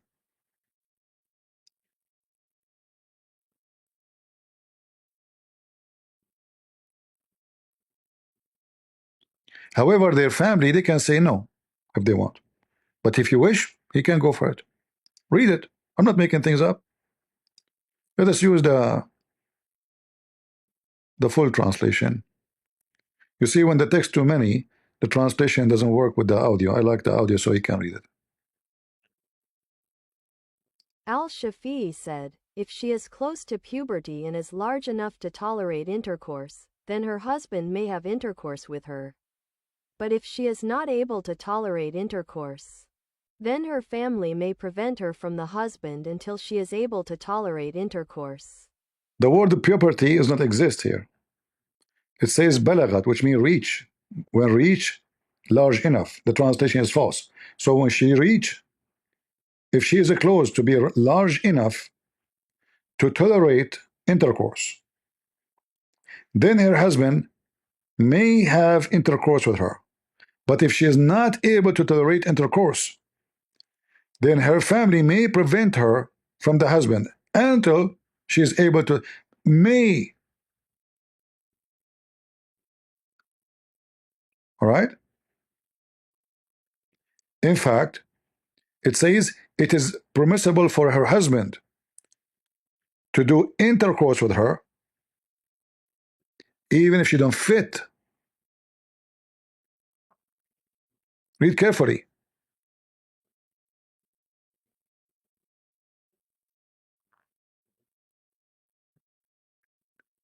So the parents they decide, okay, our daughter she cannot handle it, but we are talking still about a kid. Otherwise, why the whole discussion is talking about what the discussion is about she can handle it or she cannot handle it. All the discussion we see is about she can live. He will not kill her. Those are the Sunni. What about the Shia? Read with me.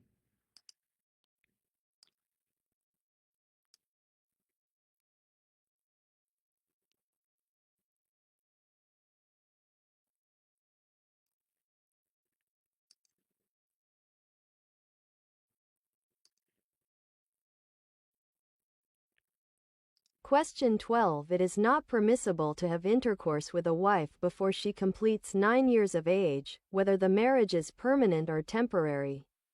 As for other forms of pleasure, such as touching with lust, embracing, and thighing, there is nothing wrong with them, even with a baby girl. Even with the infant.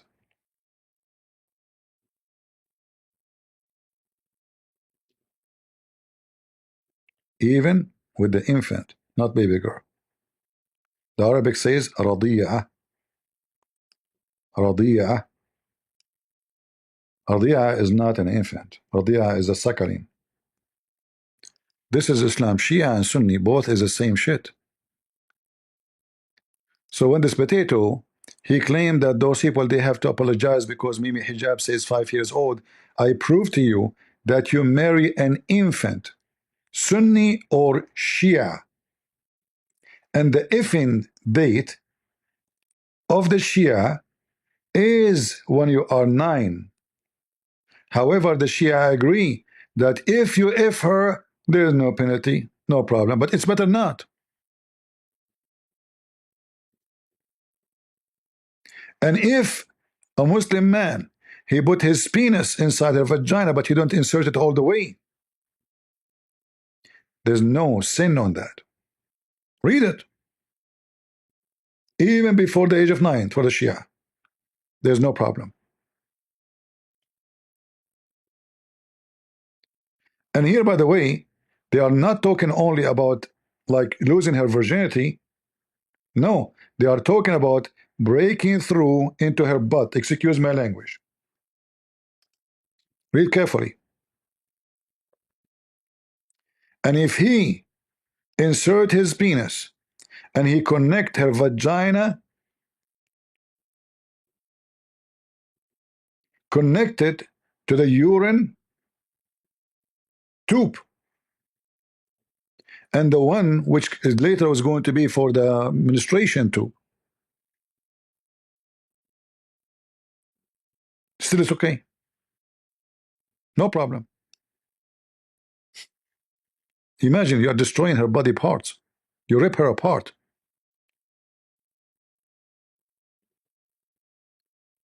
He's saying if you do that here in this case and you insert it and you break those, then she will be forbidden for you forever. In this case,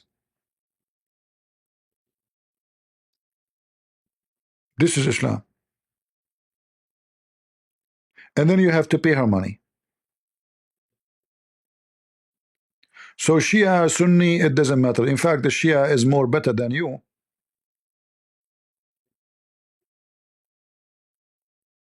At least they are following the pervert Muhammad more decency. I mean in decent way, which means they are following truly what Muhammad said. Muhammad says we do mut'ah. The Quran says so. The Shia do it now. What the Muslim Sunni do, like maybe hijab, he go and do something called misyar, which is mut'ah. They just change the name. The Muslim Sunni are pervert. They change the name of their crimes, of their pervert action. So the mut'ah in the Quran, they say the hadith says the mut'ah is forbidden. Well, in fact, it's not. Because Umar and Abu Bakr, they practice mut'ah after, and Uthman, they practice mut'ah after Muhammad's death. So if it's forbidden, how they practice it? Tamatta'na ala ahd. We did enjoy mut'ah in the time.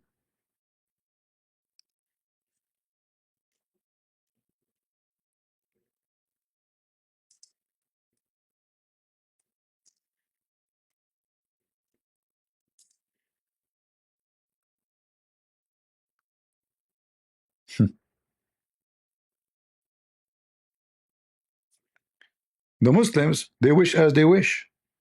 They make fabrication. The Quran came to do mut'ah.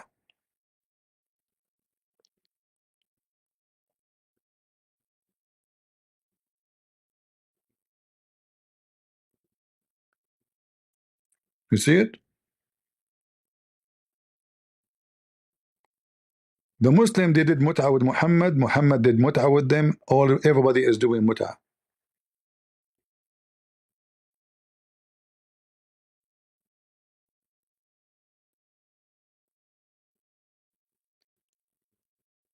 And let me show you how the caliphates, all of them, they do mut'ah after Muhammad's death, which is proving that the Muslim, they lie when they say mut'ah is forbidden. In the best scenario,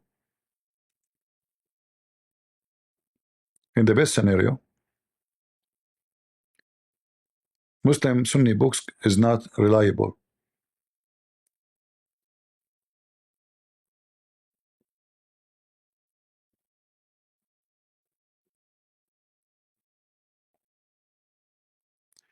The one who forbid the mut'ah is Umar ibn Khattab, not Muhammad.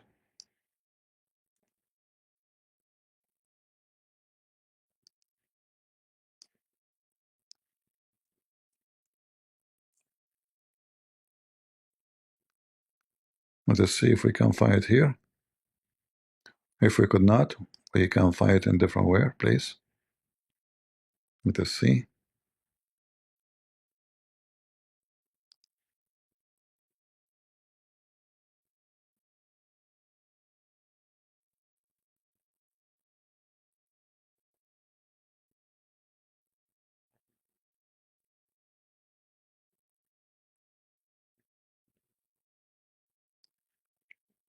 Look how dangerous this hadith is, proving Islamic Sunni to be a bunch of pervert liars. This is Sunni hadith. This is not Shia. And this is Sahih. Sahih. The same hadith can be found by Muslim. Sahih Muslim. It says here that Umar al-Khattab, he said, the Quran is the Quran, and the messenger is the messenger. And there was two mut'a in the time of Muhammad. And I forbid you today from doing them. So, was the mut'a forbidden by Muhammad? No. Umar, he just acknowledged that the mut'a was exist in the time of Muhammad.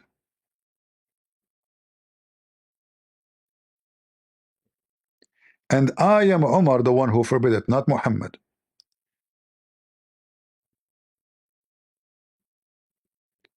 The two pleasure practiced during the lifetime of Muhammad. If the mut'a was forbidden during the Muhammad time before he died, this sentence here is wrong. It's obvious. And this is authentic.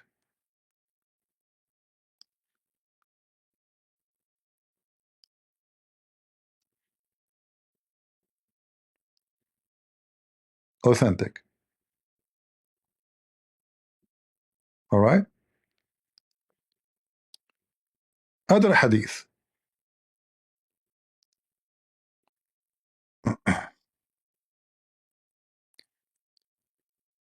Ali said, Ali,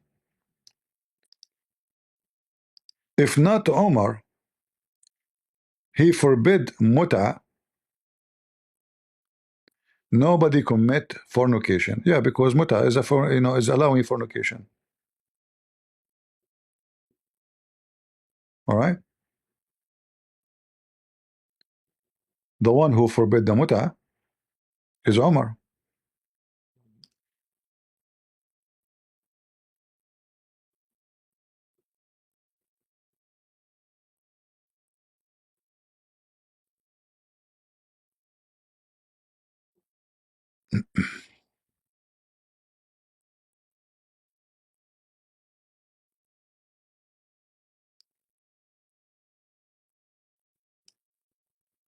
Let me show you some reference.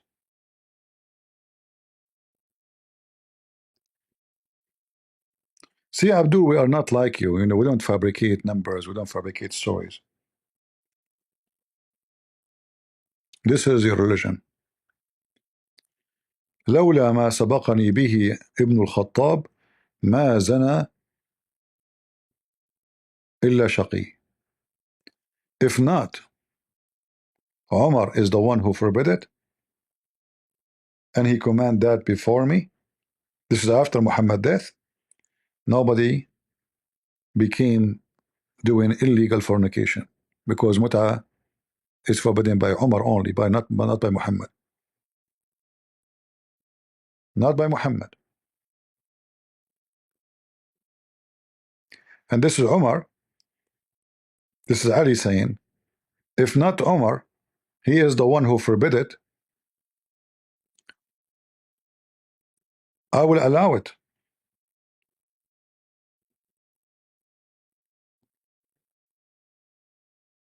And then no Muslim will be accused of fornication ever again.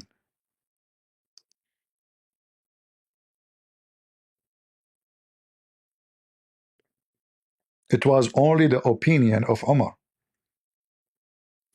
not Muhammad. And now the Muslim, they will say to you, oh, this is a fabricated hadith. Sure, as usual. Right? Anything is fabricated, even if it's a Sahih Muslim, even if it's al-Bukhari. And let me show you. It confirmed from al-Bukhari that the Muslim, they used to F each other by exchanging anything. And this is a practice during Muhammad, during the caliphate after. Read carefully. Read carefully. This is Sahih Muslim. This is Sahih Muslim. We contracted muta, not marriage. There's no marriage. Muta is not a marriage. Muta means sexual enjoyment, not marriage. How that is marriage? The word marriage is not there. Giving a handful of things like, exchange. You go to the women, you are hungry. What do you want? Bread? Okay, I will give you 1 kilo of a flour. Open your legs. It's in front of you. When we did that, during the life of Allah Messenger and during the time of Abu Bakr, until Umar forbid it for the case of Umar ibn al-Harith.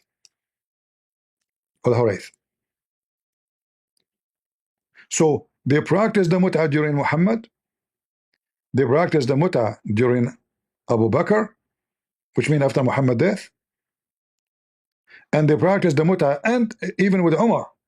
And then Umar encountered a case and then he forbid the mut'ah. It's not Muhammad who forbid the mut'ah. If this is da'if, this is Sahih Muslim.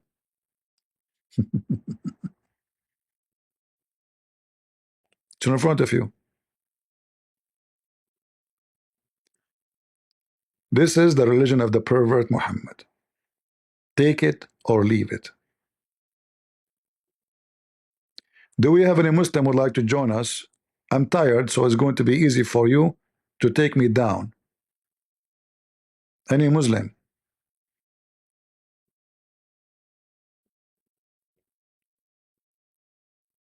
Are we lying, Muslims? You claim that the Shia, they practice what is not allowed. Will the Quran allow it? One of you actually, he said to me that the Muslim, they say about the hadith we mentioned, that the hadith is invalid because it's against the Quran. Who said that to you? The Muslim Sunni.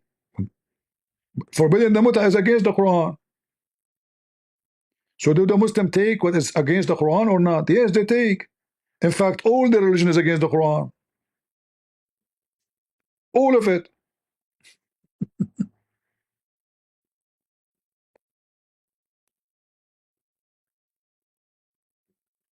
Don't change my topic, my friend. We are not here to talk about any one war. Focus with me. Do we have any Abdul?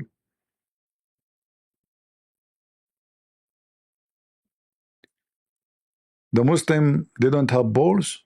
They don't need balls. Aisha never had balls, but she was brave to tell us how the Prophet used to fondle her. The Prophet used to fondle me, she said. When I have my menstruation, she said. Imagine if Aisha, she have Facebook in her time, or Twitter. Man, the laundry of Muhammad is all over the place. The Prophet now is putting his penis in my butt. Or the Prophet is taking it back. Or the Prophet, he put it again. Or the Prophet is licking my ears. Or the Prophet, he bite my tongue. In fact, she said the Prophet used to suck my tongue. What? What the Prophet used to do, Aisha? The Prophet used to suck your tongue? Really? Should we put that in the CNN?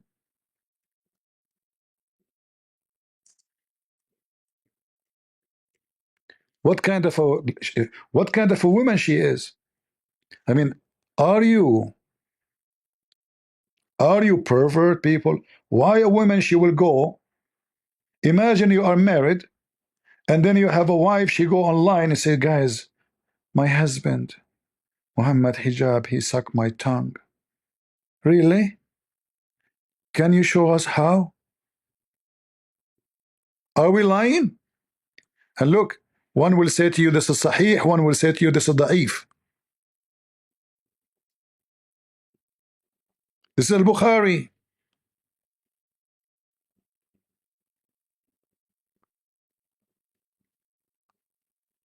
Oh, this is about different hadith actually here.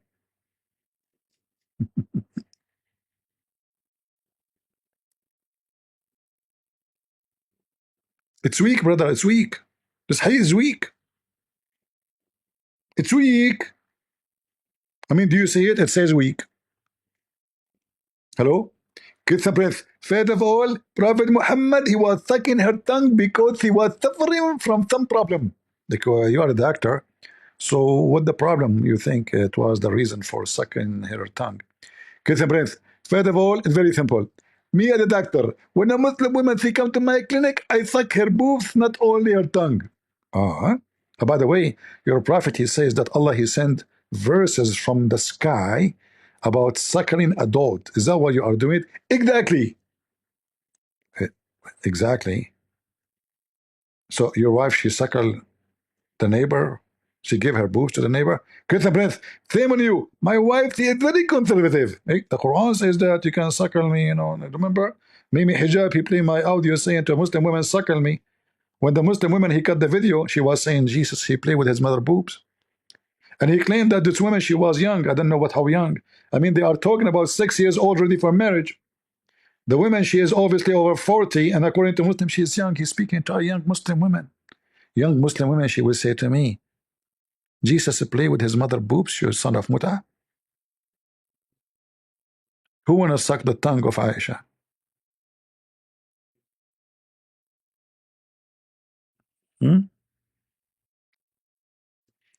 Do we have any Muslim?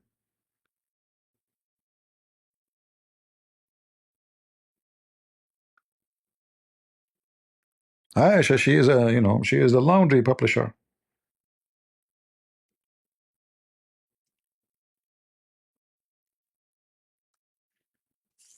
You wanna know every sex Muhammad he do? And look how Aisha. I mean, guys, if you read what Aisha is saying, you will see that Aisha is a whore. Literally. Look at this. This is Bukhari. The Prophet used to embrace me during my menses, and also he used to put his head out of the mosque while he was in itikaf, and I would wash it during my menses. What else? This is not a big deal. Let's show you more. There's no issue here. It's okay. It's okay. Huh? Aisha, she said, the Prophet, he used to fondle me. What he do? Fondle me. What the word fondle mean? He put his penis between her organs while he is fasting. While what? The guy is fasting now, by the way. Just to let you know. It's haram, brother. Haram to have sex.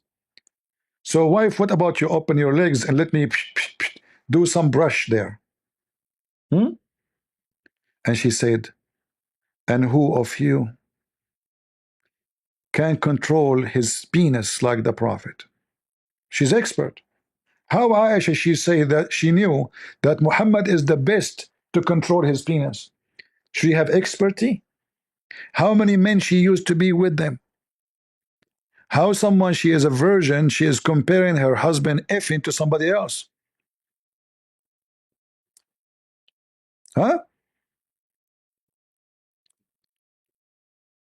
Like, imagine you marry a woman, she claimed that she is a virgin. She say, you are the best man ever I slept with. Man, you're so good. Oh, you are a virgin, how you know? Oh, in my dream. I used to dream about men in my dream. So I mean, like I dream all the time when I get married, you know?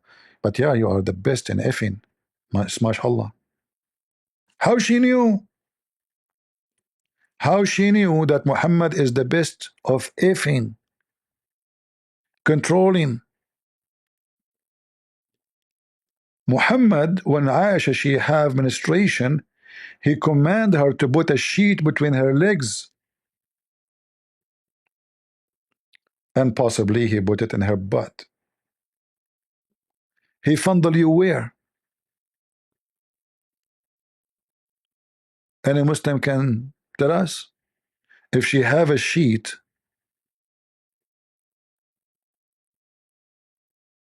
where is the? It says where a waist warp. Well, what does that mean?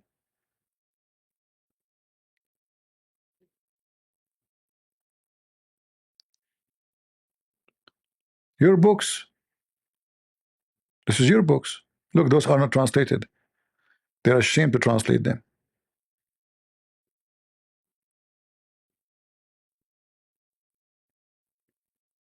Mm.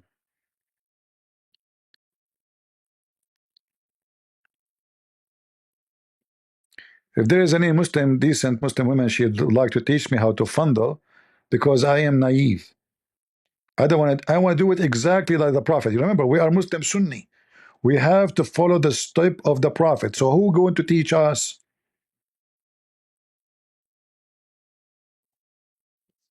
Hmm? Who is the Muslim? She want to volunteer to teach us how the is Aisha there to show? Shouldn't you tell us how he used to fondle her more details? We don't know now who exactly he did it. We need to know.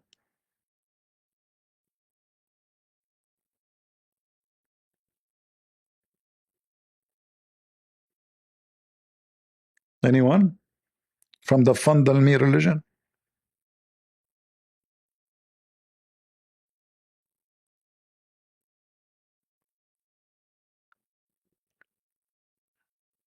Tongue sucking is to hydrate the other person. Oh, okay. You want to suck the liquid? Okay, that's a good excuse. So if I'm thirsty, I see a Muslim woman, I can suck her tongue because I'm thirsty. That's a good idea. Do we have any Abdul from the religion of fondle me?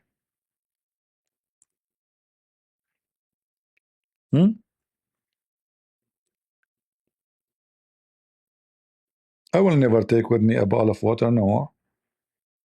But I need to find Muslim women all the time. That will be difficult. They are a small, tiny minority in this country.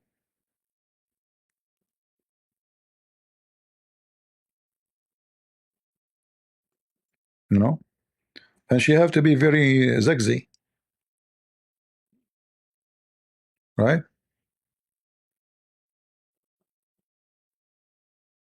She have to be very beautiful.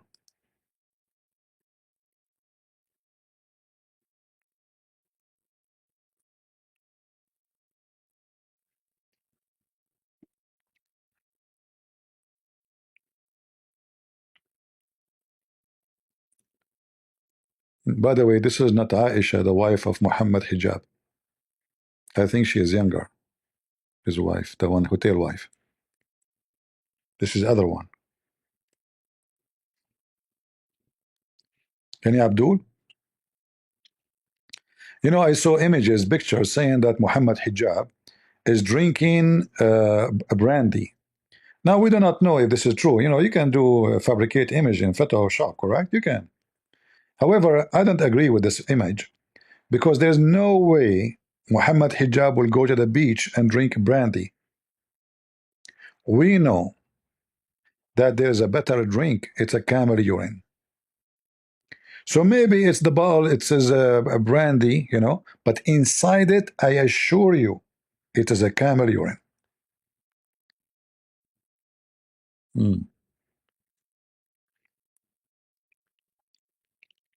Any Muhammadan?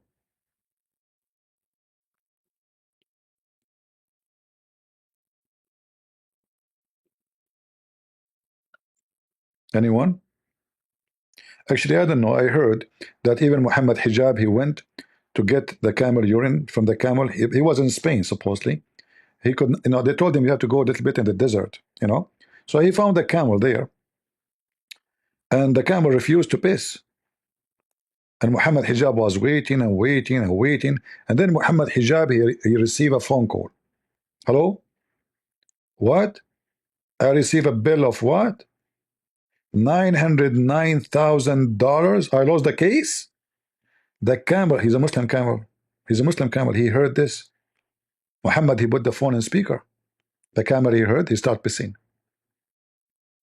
And this is how Muhammad hijab, he got his piss, the camel urine, and he was able to take it to Barcelona beach.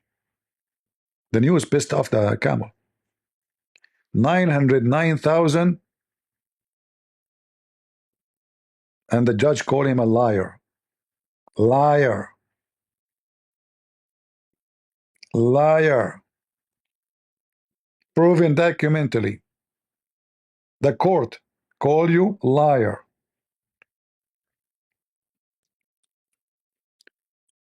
Do we have any Abdul?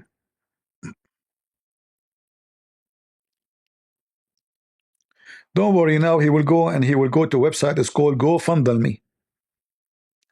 You see, GoFundMe exists for a reason. All right? He will go to GoFundMe, and the Muslim, they will start, funneling him, donating. Don't worry, go to GoFundMe.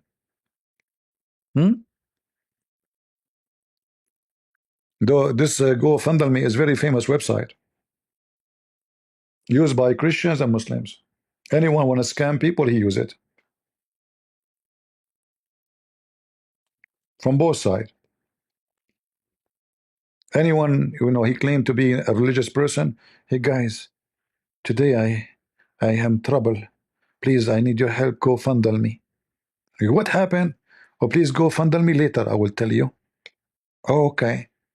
And how much you need? Not much. Not much. Not much. 200,000, 300,000. Not much. And then the insect, they are driven by emotion.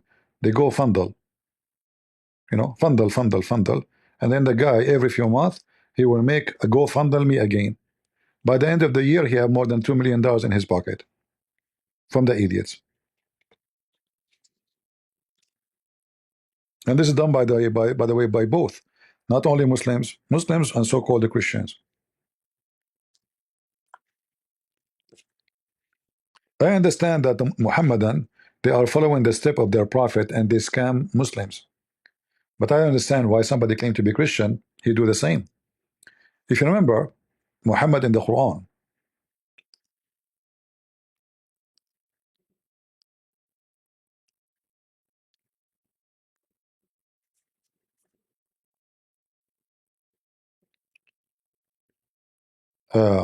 the Quran speak, if a Muslim want to speak to Muhammad in private, he have to pay him.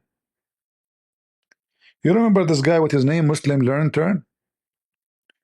He charged the Muslim $6 a minute.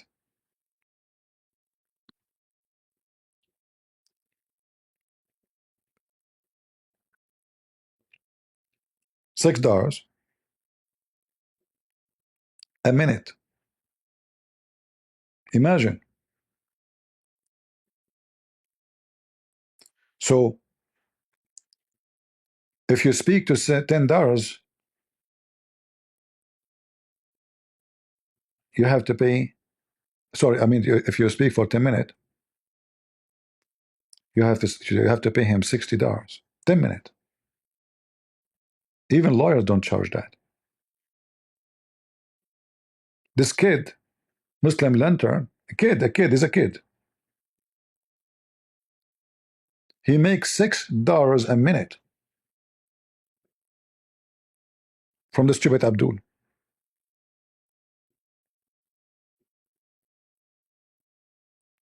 And here Muhammad saying that if he take your money, he will pray in your behalf. This is how you know who's a scammer. Read it. Take sadaqah, between two bracket, alms, from their wealth. Okay, what to do with it? In order to purify them, sanctify them with it. Hey, people who want to give me sadaqah, I will pray in your behalf. Sorely, I will pray in your behalf. Brother, you don't need to pray. You are rich. You don't have time. You make money. Brother, you do not need to do it. Leave it for us. We will pray in your behalf. We will sanctify you. You will become out like a baby. Donate to Prophet Muhammad immediately. And when Muhammad he prays in your behalf, it's a source of security for you, brother. It's in front of you. Oh, the picture of Aisha there. Sorry, let me take it off. I cannot take it off, my friend. I'm obsessed with this picture. Sorry, guys.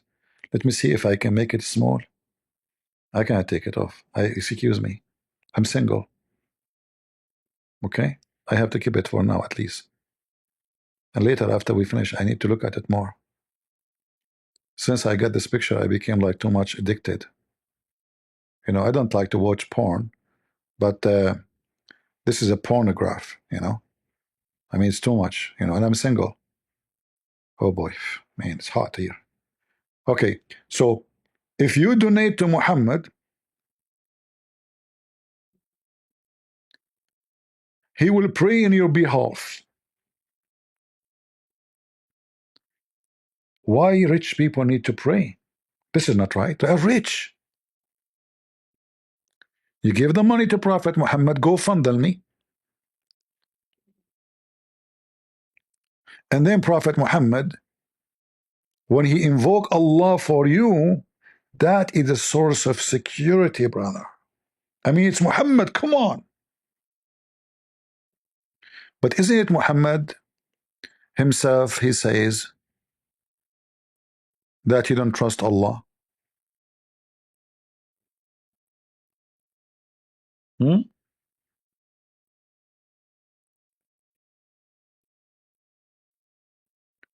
Who is the one who said, La aman makr Allah? I cannot trust the deception of Allah. Muslims, who said that?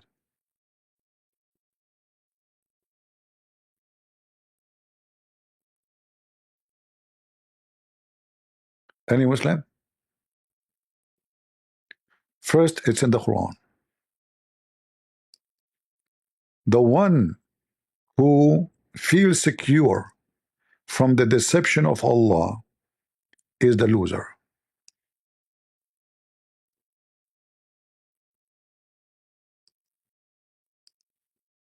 Is that correct?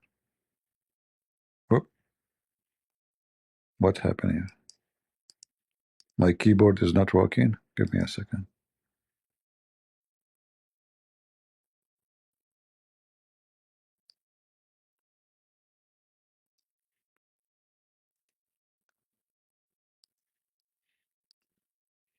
Something wrong with this keyboard. Do they feel secure against the deception of Allah, not the plan? You see how the line translation?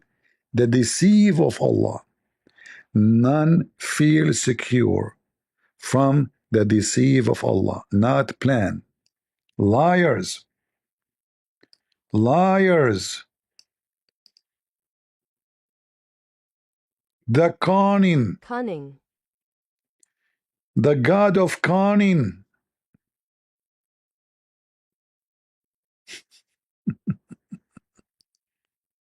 They try to fix it.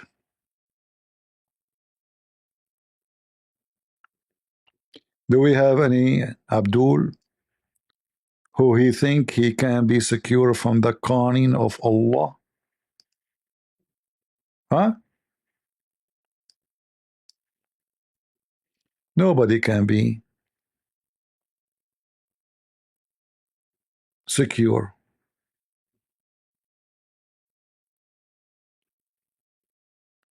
Look at this.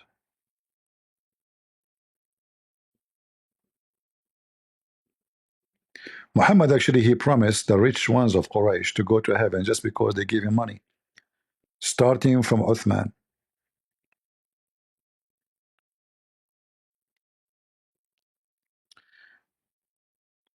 I'm going to take the picture from the screen because I feel jealous. I saw someone, you know, like sending a message to her Okay, hold on. Okay, shame on you.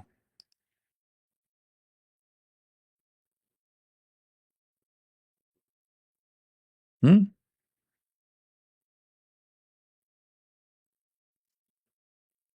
Any Muhammadan?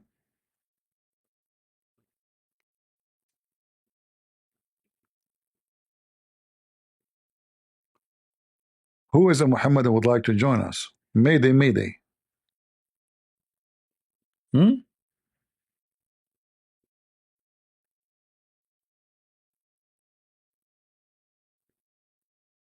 Hmm.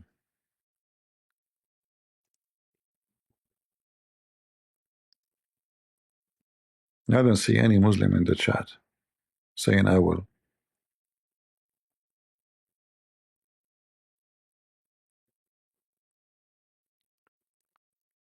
By the way, guys, if you want me to pray to Allah for you, you know, I have my, you can go fundle me account, all right? And the more you fundle Allah and His Messenger, and I will pray in your behalf. You don't pray ever again. You keep your credit card connected, okay? Smash Allah, and there again, all day long, brothers, sisters, all day long. I will invoke Allah for you. You guys do nothing. I mean, come on, you're a businessman, you're rich. Haram, haram. Only poor they need to pray. You're rich, you pay me, I pray in your behalf. It's obvious, right? Hmm. Yeah.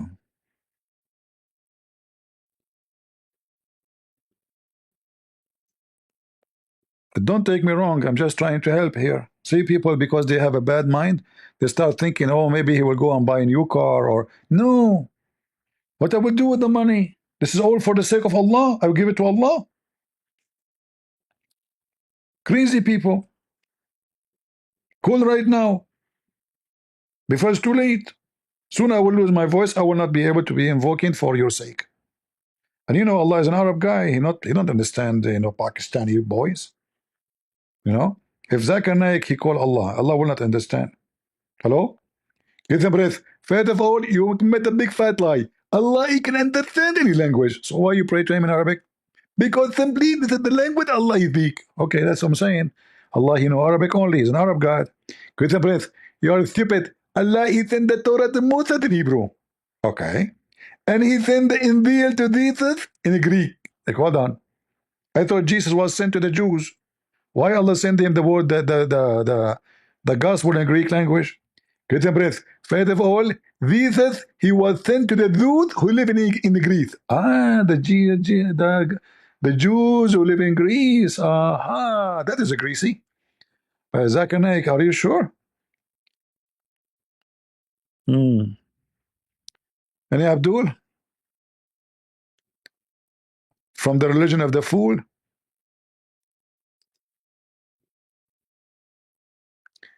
Uh-huh. Nobody want to debunk us? You bunk?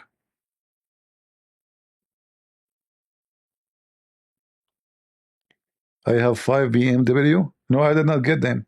This Indonesian guy, he died now. Too bad. I did not get the keys.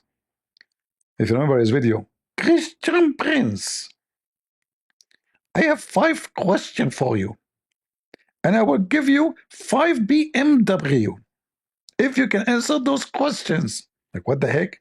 5 BMW? Like 5? Not 1? What about 1? I can drink. I can drive 5 at the same time. Question number 1. Show me where Jesus said, I'm a Christian in the Bible. Like, what the heck? Show you where Jesus says, I'm a Christian? Mission impossible. I lost already. I mean, look how stupid they are. Those are the one they call them ustaz. He want me to show him where Jesus said, I am Christian, which means I follow Christ. I mean, can you believe how stupid they are? Hmm. And then the potato, he died.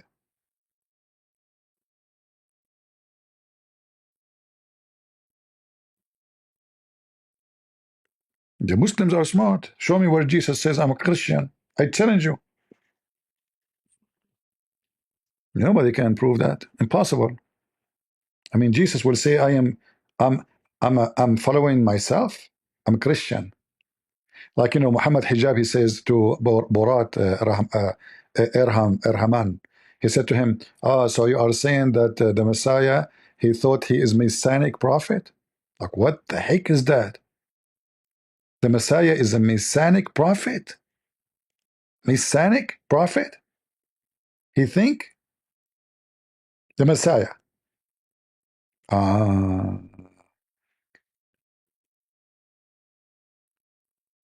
So Muhammad, he think he is a Muhammadan prophet? That's deep. That's wild. Borat. Any Abdul? Yeah, actually, that video is hilarious, Let me see if I can find it just for fun. You guys need fun. If we don't give you fun, then you will go fund the Prophet Muhammad, website.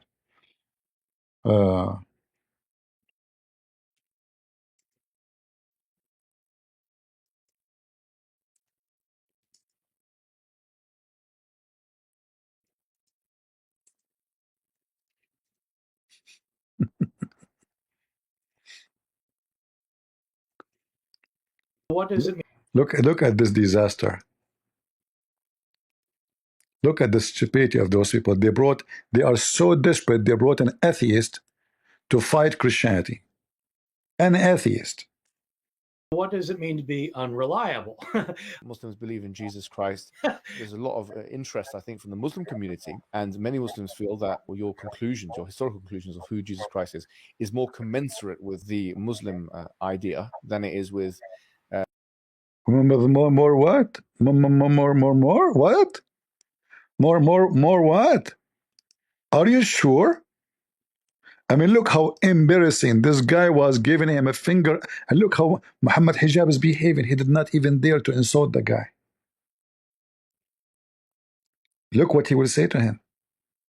interest, I think, from the Muslim community, and many Muslims feel that your historical conclusions of who Jesus Christ is more commensurate with the Muslims, you're a stupid monkey. Mimi Hijab, he said that this guy, his opinion about Christ, more close to the Muslims, but this guy don't believe that he's a Christ. He don't believe he's a prophet. And he's more close. What the heck? So Muhammad hijab here, he was trying to kiss ass, the ass lickers. Let me lick it. So I will lick your ass so you can say good things for us, You notice what he's doing? So he starts with licking his ass, hoping that the answer will be hypocrite answer. Because I just lick his ass. But licking ass did not work with this guy. idea than it is with the Christian one. I wouldn't say that they line up well with the Muslim view.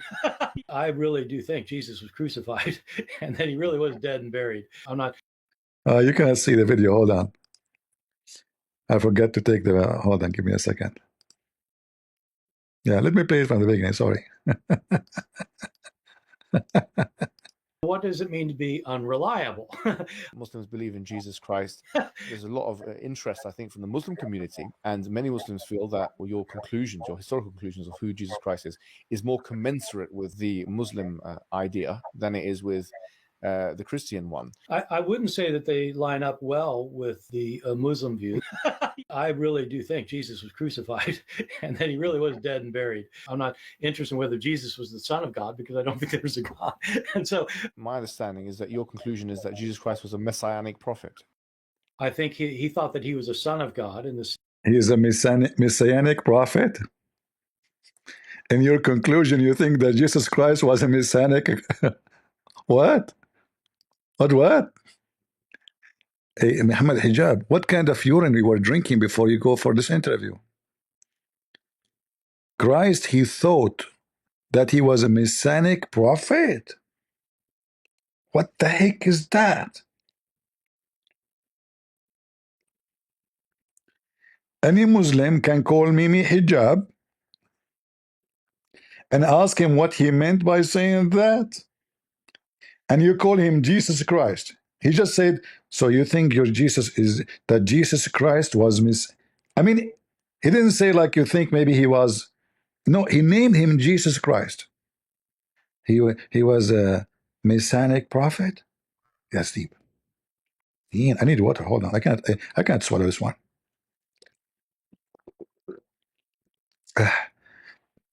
Still not. I can't swallow it. I need more. I think water will not work. The only thing can make it work is camel urine. Police be up on you. Go. You're a genius. I think he thought that he was a son of God in the sense that he was specially chosen by God. I think Jesus really did think he was going to be the Messiah, the future king of Israel. I mean, that is, after all. Look how stupid they are. He just confirmed that truly the teaching of Jesus, listen what carefully, this is the enemy of Christianity. They brought him to bash the Bible, correct? He confirmed that Jesus teaching, he said, he thought he is a Christ and he is the Son of God. So this is not a fabrication of Paul. Do you see how stupid you Muslims are? I think he thought that he was the Son of God. So the enemy of Christianity, the atheist, your atheist friend, confirmed that the Quran is wrong, and this is truly what Jesus said about himself, that he is the Christ and he is the Son of God. Now, can you get away with it? This is why we are playing the video. So you brought the guy to bash Jesus, to bash the Bible, and then this guy, he gave you a finger, big one, smelly finger. He thought that he was a son of God in the sense that he was specially chosen by God. I think Jesus really did think he was going to be the Messiah, the future king of Israel. See, he think he is going to be the Messiah. So Muhammad is a liar, because Muhammad, he said that he is the Messiah. Allah said when he sent his angel to Mary, you will have a son, his name is the Messiah. Is not even will. So this is how stupid you are. You brought a guy to bash Christianity or to expose Muhammad lies, because if he is saying the truth, then the Quran is a book of lies. And if he is not saying the truth, why you brought him in the stage of Muslims? Especially you are not debating him. Listen guys, do you see how submissive he is? Do you see how Mimi Hijab is so submissive?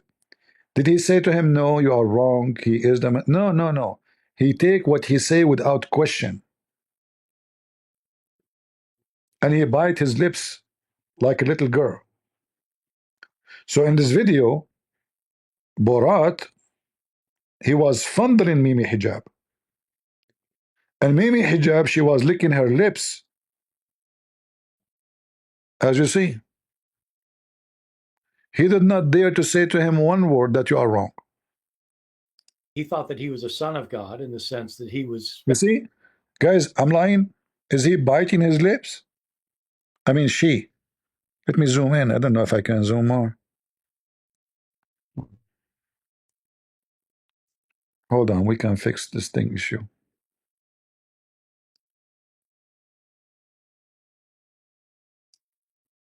Give me a second.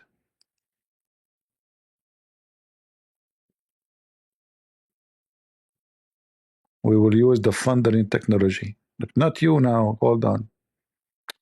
My hand go over to that picture like automatically without even thinking. I make it appear. I can't resist sometime. I need to do something. I need to see some doctors or something. This is not right, my friend. Addiction, not right. He was biting, I mean she was biting her lips. Oh boy.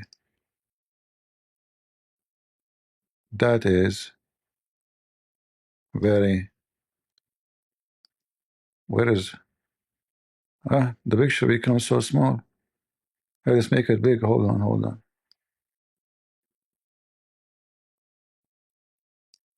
Oh, mommy.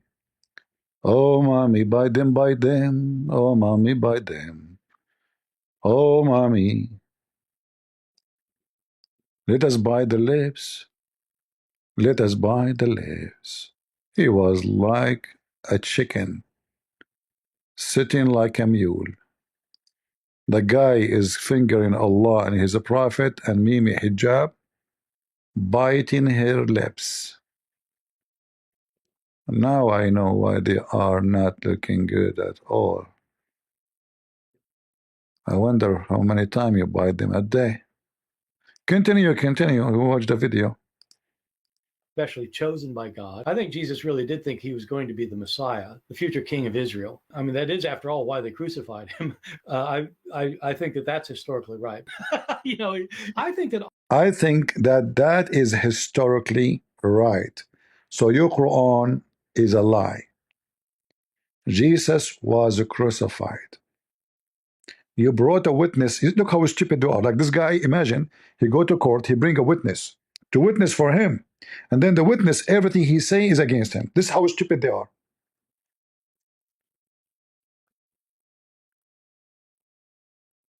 This is how this religion is full of stupidity. You could not find a witness except this guy.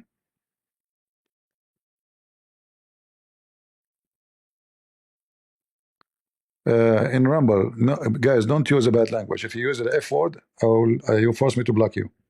Don't use bad language. All right? Watch your mouth.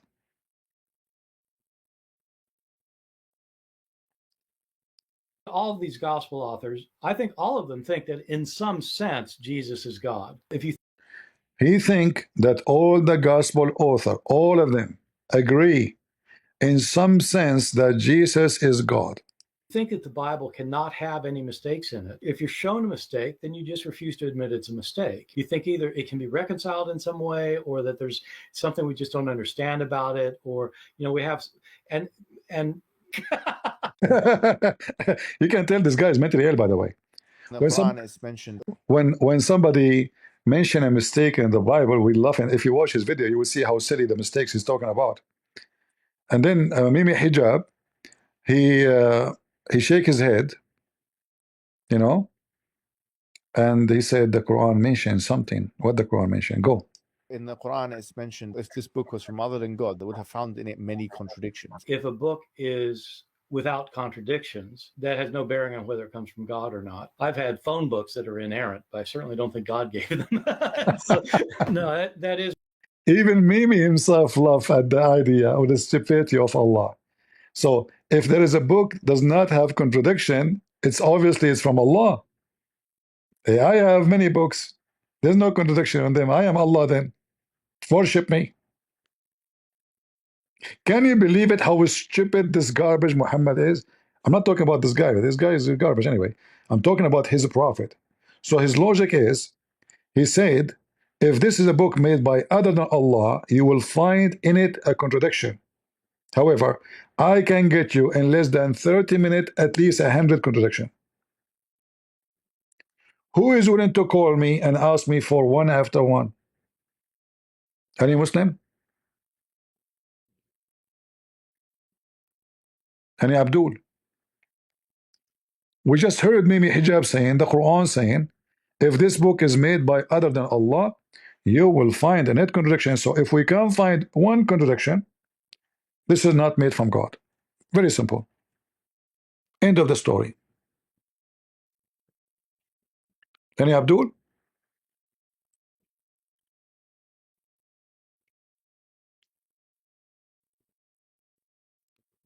And the Muslim, they say to you that nobody can make Quran like the Quran. What? Brother, no one can make the Quran like the Quran.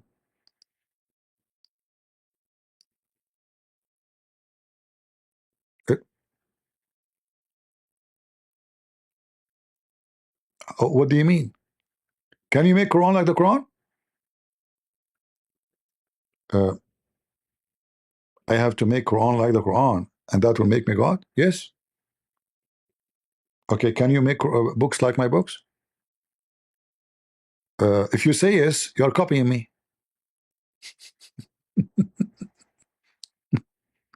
The only way to make a book like my books, only if you are copying me. Are you stupid?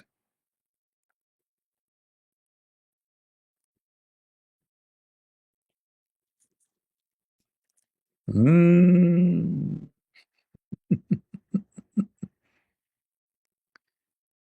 And then we find that the Quran itself says, Shaitan made Quran. Not only that, the ant made Quran. In fact, the Quran is not the book of Allah. Because when Allah, He is quoting the ant. Who is the one is talking there? The ant. The bird making Quran. The chicken making Quran. Are we lying? Who is talking here? This is not Allah. Who made this Quran? When they arrived to the valley of the ants, and by the way, this is a true story. I was there. You know, the valley of ants is very well known in the Middle East. You know, like when you go in the highway of the valley of the ant, you enter, it says there's an ant in your pant. It's very well known, you know. So when they arrived to the valley of the ant, one of the ant said, okay, so now all of this is made by Mrs. Ant, not Allah. Can you Muslim, can your Allah make a verse like this?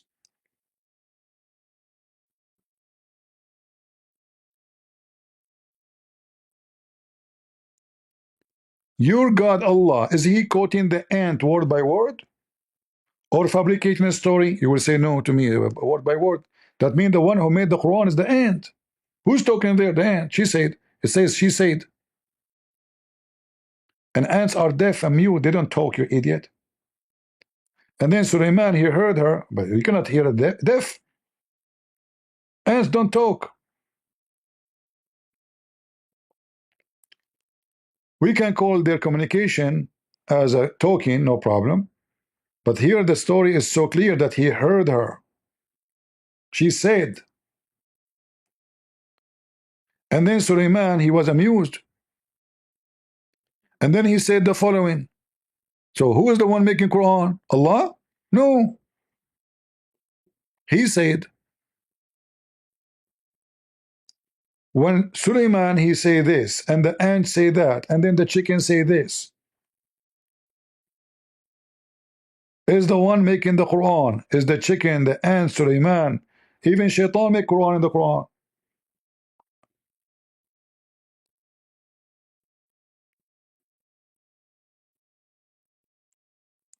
Adam is talking in the Quran. The angels are making Quran, and Allah is quoting them. So when the Muslim they say that the Quran is made by Allah, this is a big fat lie against what the Quran is saying. He said after he checked the birds,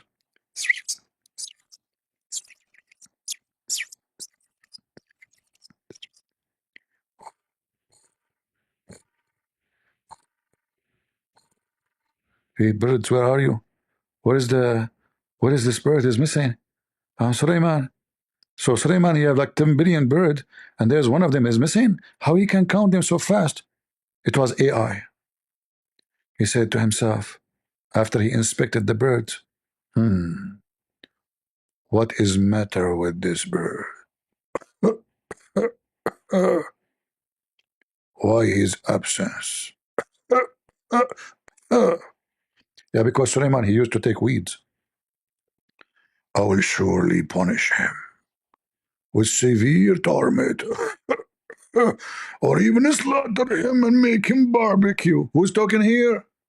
Suleiman. Suleiman, the bird, the chicken, the bird, the ant. And then you say to me, can you make Quran like the Quran of this? This is Suleiman making Quran, the ant making Quran, the bird making Quran. I will torture him for sure. Okay, I will take his feather one by one. from his butt. Where is your butt? Where's your butt? Turn your butt for me. Oh, bird. Okay, when the bird come, call me, okay? Hello? Hello? Get some breath. First of all, I underline. The bird doesn't say he will take the feather from his butt. Zachanak, he will take, no, he will torture him. I mean, so he will take feather from everywhere. Get the breath, you are a big fat liar. First of all, this bird doesn't have any feather in his butt. What do you mean? The bird, they have feather coming from their butt. Get the breath, the butt is the anus. And if you are stupid to say that the anus have feather, okay, I mean that area. Exactly. I get you busted. It's recorded. This is God book. The ant said, the chicken said, the rooster said. Bok, bok, bok, bok, bok, bok. And then we go deeper. We found that Muhammad claimed that Allah, he sit in a rooster. Where? On a rooster.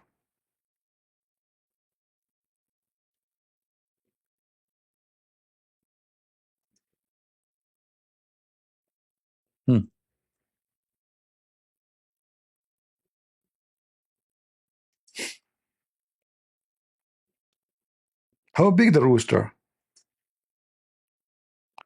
There is a rooster, brothers and sisters. It's so big. His feet is in the ground. And his head is under the throne of Allah. And this is an authentic hadith.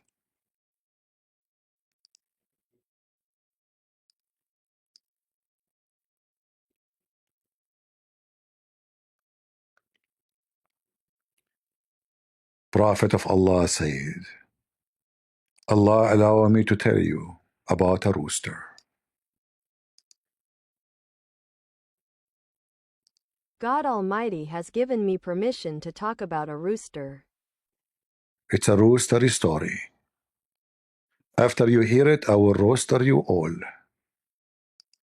In the best scenario, I will roast you. So Allah allowed me to speak about a rooster. And this rooster, his feet is in the soup of the ground. I tell of a rooster whose feet have torn the ground. And his head and his peak is in the top of his head. I don't know what they call it in English.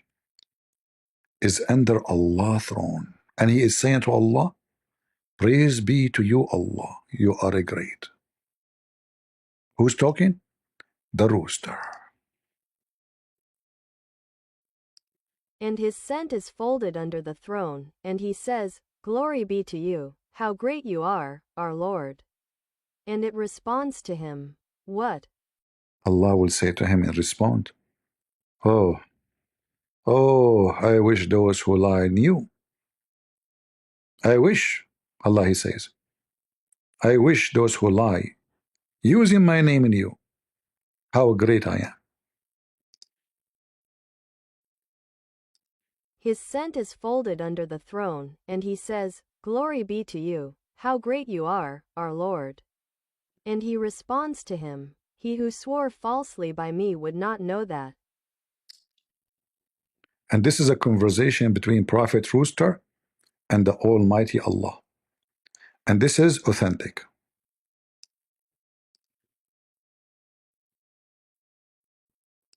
Summary of the Hadith scholars' ruling. His chain of narrators is authentic. I like roosters, by the way. I have nothing against roosters.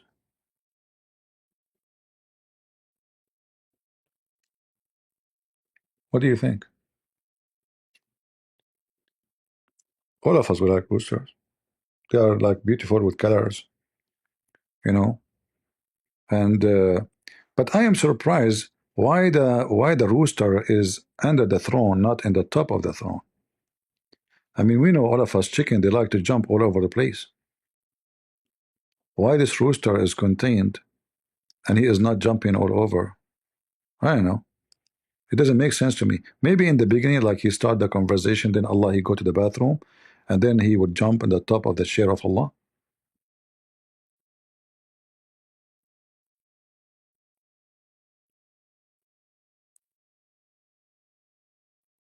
Actually, once I have a problem, I ask Allah for an answer, and He gave me the answer. I ask Allah, we have a rooster, and this rooster, he lay an egg on the wall between me and my neighbor.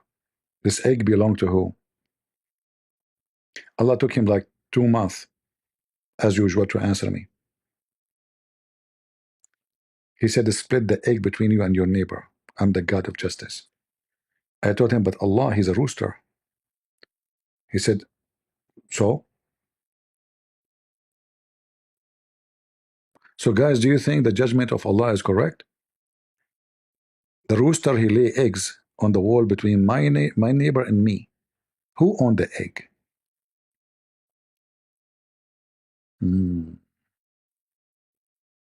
I see. We will find out sooner or later.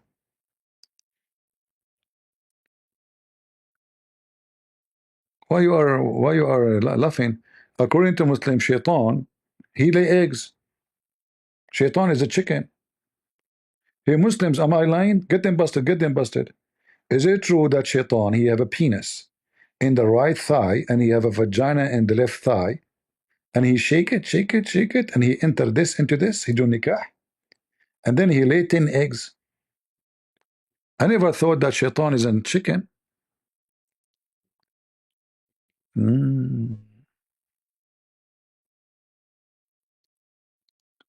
See, the AI made a nice picture, by the way, you know. Those are the names of Allah behind, and he turned his butt to Allah names, you know. Do we have any Abdul?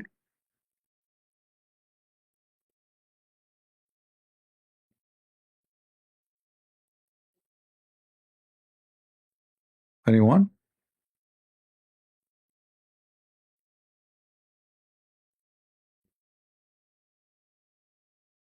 I know, I can tell you a lot of stories about Prophet Muhammad. He's an amazing person. You know, if you know how amazing Prophet Muhammad, you will go crazy. It's so crazy religion, very beautiful. You know,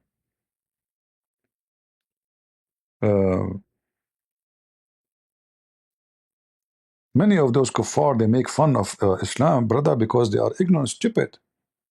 If they knew how amazing the Quran and how amazing the teaching of Prophet of Allah, you will not believe it. Any Muslim would help me to prove that to those audience?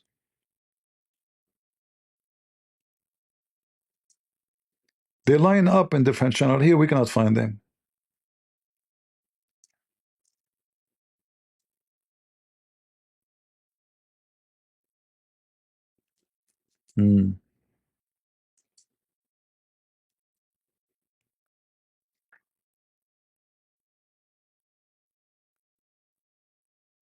I see.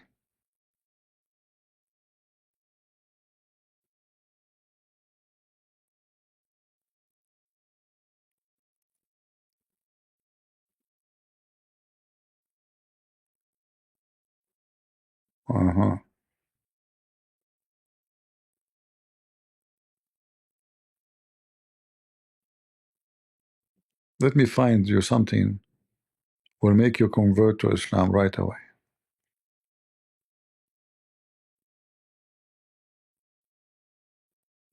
Islam is very important religion. Teach you everything. Important questions. We will not show you Islam to be silly. No. We have an important matter.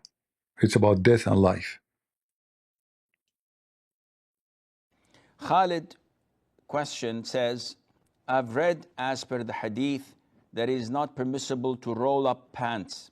Can you elaborate the actual meaning of it? Does it mean to not roll pants during salah? As in office time, I do wear pants below the ankles and usually roll my pants before salah and perform accordingly. Is this permissible? First of all, the hadith is in the Sahih, where the Prophet said, alayhi salatu wasalam, said, I was ordered to prostrate on 7 bones or 7 limbs or 7 areas of my body. And he said the forehead, and pointed to his nose as well, the hands, the knees, and the feet. And I was prohibited, I was prevented, I was denied from rolling any form of dress or tucking it in, and from doing the same to my hair. The hadith is regarding salat, and we understand this because of the first part. Hey Muslims, where we can find Muhammad receiving the teaching of Allah about how to pray as the guy he said? Where we can find those stories? Any Muslim can tell us? He said, Allah forbid me. That means he received a command from Allah. Where we can find that in the Quran? Where we can find that even in the hadith where Allah spoke to him? Where is the conversation between him and Allah? And what kind of God? What the problem if you are wearing a pant and your pant is going down to your you know, like what is exactly the issue with Allah? Is it important that he's praying to you or the pant he's wearing? I mean, do you see how silly, stupid this cult is? So the guy calling from overseas, brother, sister, alhamdulillah, assalamu alaikum. I want to know, like, I fold my pant, brother. So is it okay, or my prayer, brother, is not accepted because I'm folding my pant? Is it okay? And look at the title, folding or rolling up the pant for salah. Shouldn't you ask him, like, when I'm wearing my pant, sometimes my penis go to the left side, sometimes my penis go to the right side? Which side? We should know. What if one ball is higher than the other ball when you are wearing the pant? Should be level.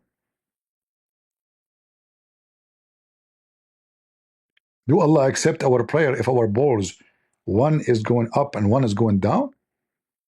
Or we should balance it, brother?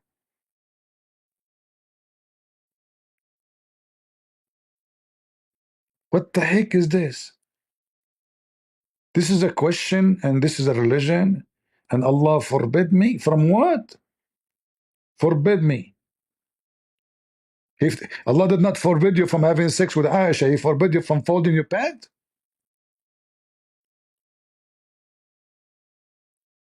That's deep. Knowledge. This religion is all about knowledge. You know, people, they say those kuffar, they speak against the Quran, brother. You know, don't listen to them. And you know, all Muslims are talking about the same topic. Like, you can see how much popular this question is. If you go and search for the same question, you will find 1 billion times this question is asked. Says, what is the ruling on folding the jeans above ankles? Only jeans, so it won't fit if it is any other fabric. Guys, the jeans and other fabric, brother. This is serious.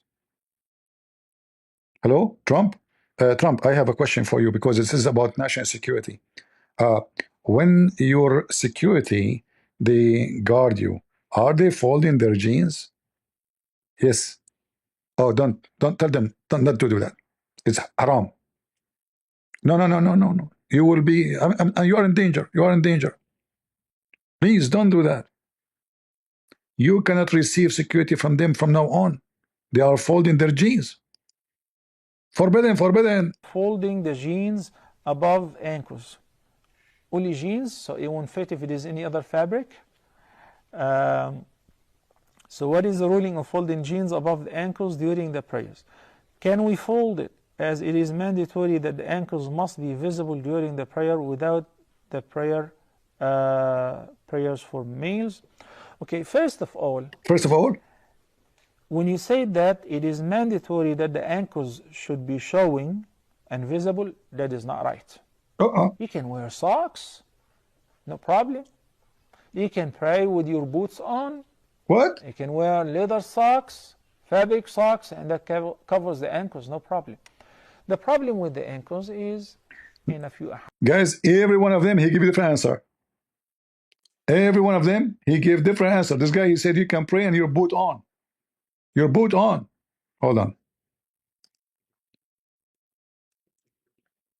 The first question that we have, that's come on the WhatsApp as a message, is by Abdul Malik from Nigeria. Abdul. Is wearing trouser above the ankle compulsory or a sunnah? A similar question is asked by Abdul Rahman, Kabul, Afghanistan. Is it allowed to wear clothes lower than one's ankle? No, no. As far as the question is concerned, that is wearing your trouser above the ankle, is it a sunnah or is it compulsory? Or is wearing the trouser below the ankle, is it haram or is it makruh? Deep. As far as whether wearing the trouser below the ankle is haram or whether it is makruh, the scholars are divided. There are some scholars who say, shut up, no way. The Muslim scholars are divided. This is the first time ever. I mean, you see, they try to escape the embarrassment.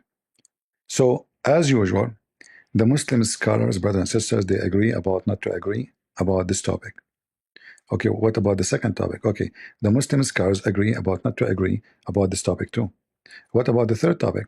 The Muslim scholars agree about not to agree about this topic. So the Muslim scholars agree about what? I told you, they agree about not to agree. The Muslim scholars agree not to agree. Islam is so clear. It's so clear. So how which one is right? How we know? We might follow the wrong one and go to hell now. Agree not to agree? Okay, okay.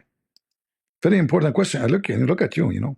By the way, Zakir Naik on himself, when he wear a pant, I don't know if you saw his picture, his pant always short like Charlie Chaplin. Why? Because Muhammad, he said that if the pant he touch your, you know, your foot, you go to hell. You go to hell, they're guarantee, brother. Compulsory.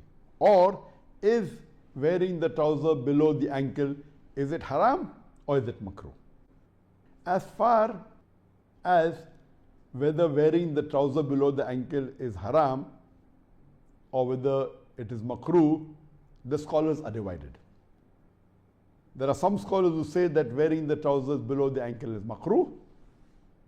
That means wearing the trousers above the ankle is sunnah.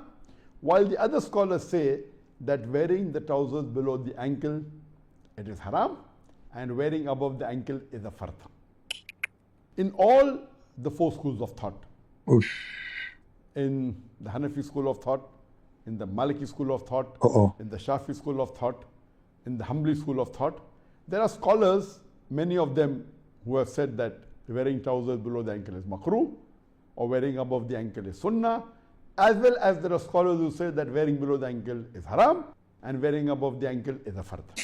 There are various hadith which speak about the subject of the izar, or the trousers, or the lower garment below the ankle.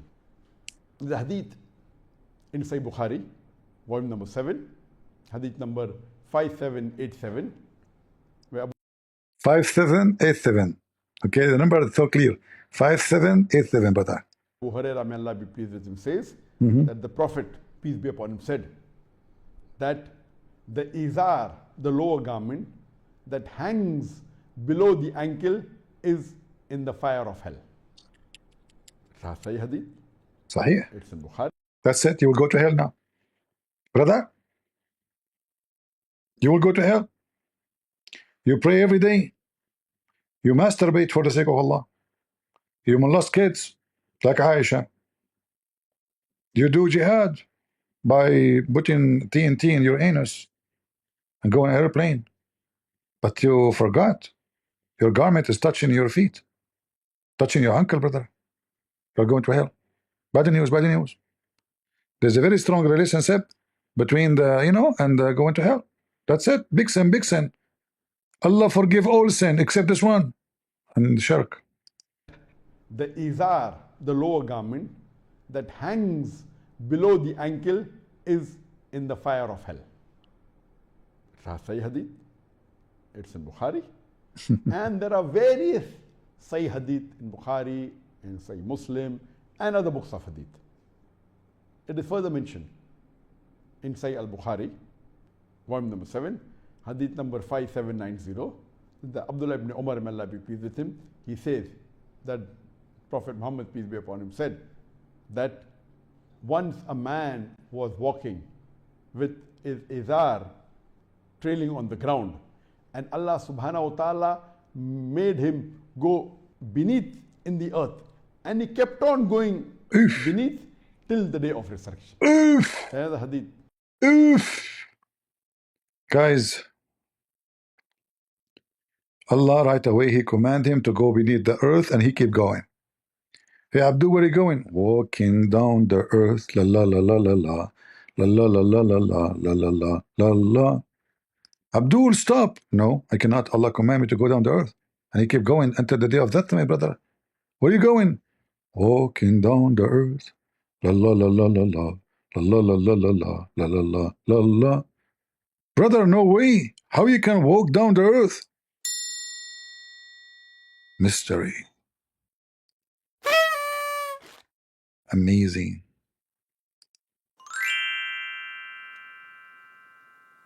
Beautiful.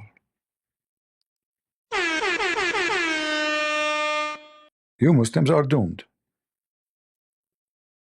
So the guy, because his dress touched the ground, Allah will force him, He forced him to walk down in the earth until the day of judgment. And I am making fun of Allah every day, and Allah did not do that to me. So touching your dress in the ground and you are a Muslim praying to Allah is way bigger than me spanking your Allah every day. But this is a true story. This reminds me of the story of the guy made fun of the miswak. So he put the miswak in his anus. Allah punish him, brother. Anyone knows what happened? Who knows what happened? When this guy made fun of the miswak, this Muslim guy, he made a big mistake. He inserted the miswak. The miswak is a piece of wood made of root. Usually, naturally, is very long and very flexible. The Muslim, they cut it pieces because now it became expensive. Every Muslim want to buy it to do what Muhammad supposedly done. So he inserted the miswak in his anus, and brother, oh brother, after 9 months, the guy became pregnant, and he delivered a baby, his butt like a rabbit, his head like a mice. By the way, it's true story. This is a true story. I was there. I was there. I warn you, don't do that. Don't do that home. Don't put the miswak in your anus. You will get pregnant even if you're a man. And then you will deliver it. From where, I have no idea. Don't ask me. The guy delivered the baby. It's a mice, a rabbit, creature, baby. Mean. And here you ask yourself, what kind of a Muslim is this guy who inserts something in his anus? I mean, you cannot insult the anus without anything else. You must. What kind of society this society is?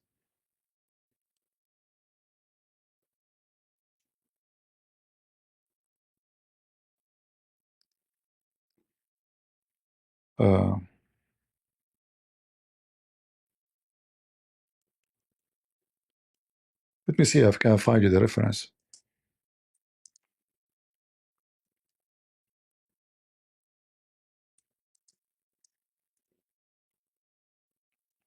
By the way, this is a true story.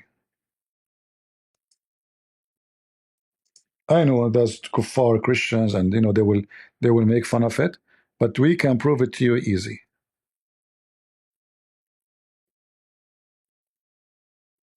And there's many stories, not only this one. I mean, the Muslim, they have tons of stories.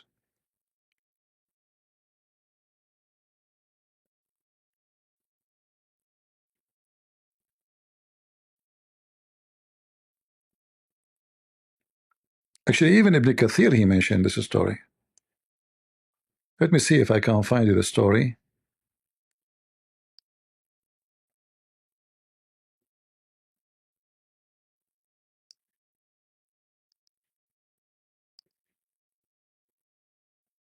Uh,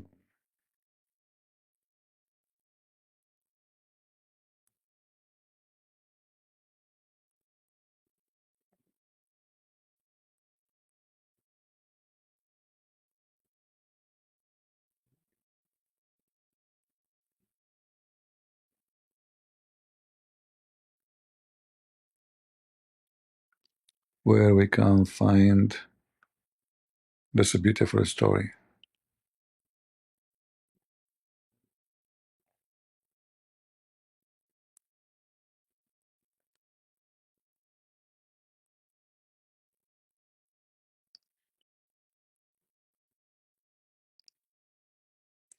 I hope you guys you will learn, so you will not face and end the same, unhappy ending.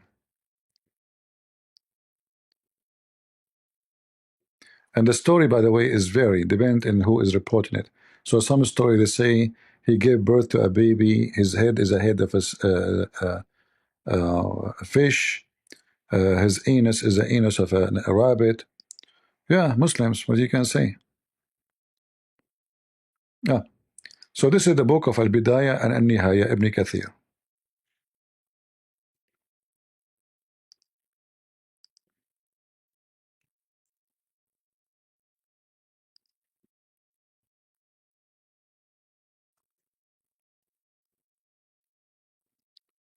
Let me show you.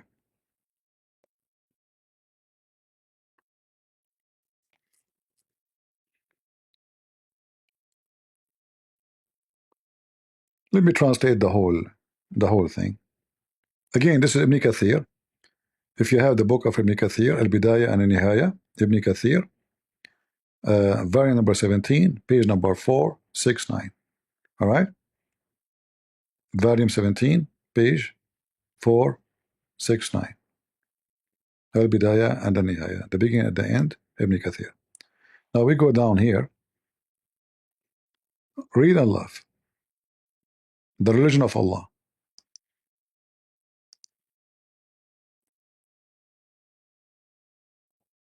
Ibn Khaldun narrated, as quoted from the handwriting of Sheikh Qutb al-Din al-Unini, that he said, "We have been informed that a man in the monastery of Abu Salama in the region of Bushra was indulging in debauchery and recklessness. When the siwak and its virtue were mentioned to him, he said, 'By God, I will not use a siwak except in the anus,' meaning his anus. So he took a siwak and put it in his anus, then took it out.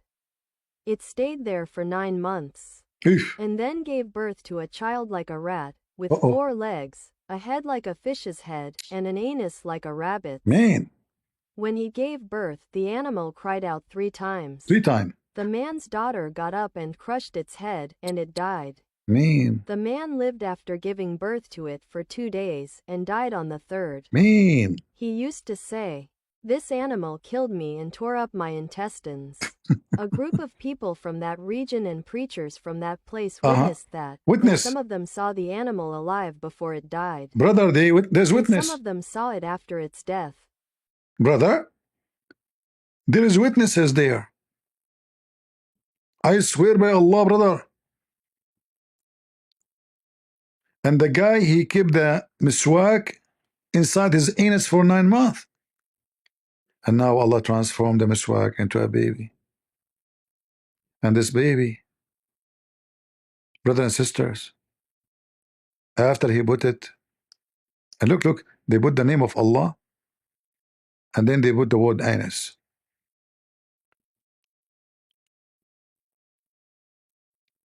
So he inserted the miswak or siwak inside his anus, and he kept it there for 9 months. 9 months it's inside his butt. He never get do shit. Like he put it there, then that's it. Do you Muslims even use your brain? 9 months the guy, he kept the piece of wood in his anus.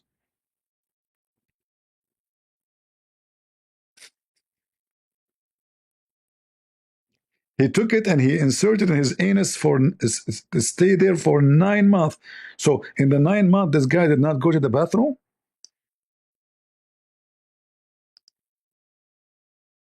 Man, stuck, huh? During that time, he was going to the bathroom from his nose. True story, true story. There's witnesses. And then he gave birth to a child like a rat. Mean, like a rat or a rat with 4 legs. Like a rat with 4 legs, and his head like a head of a fish. That's fishy. Head of a. Maybe I should ask AI to make. Hold on.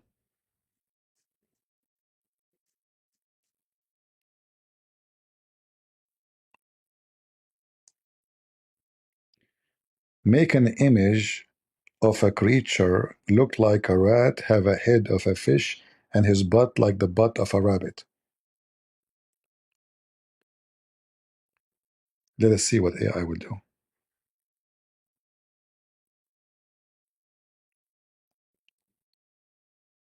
Here is the image you requested. Mean. Perfect. Guys, shall I share it with you? Unbelievable.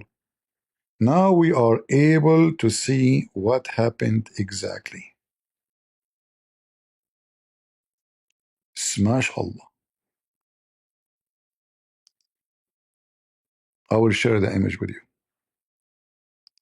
Give me a minute.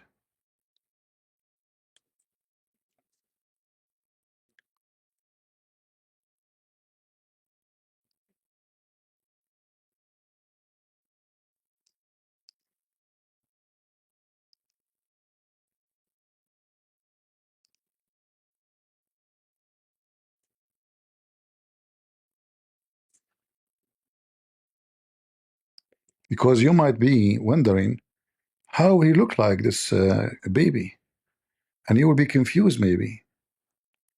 But guess what? No more confusion. We get the witnesses and they took selfie of it. Give me a second. I will show you with proofs and evidence how this animal look like. Take a beer.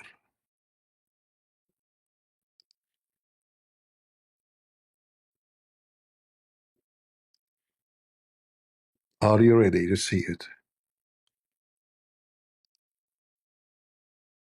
Wow. Look how Allah punished this guy.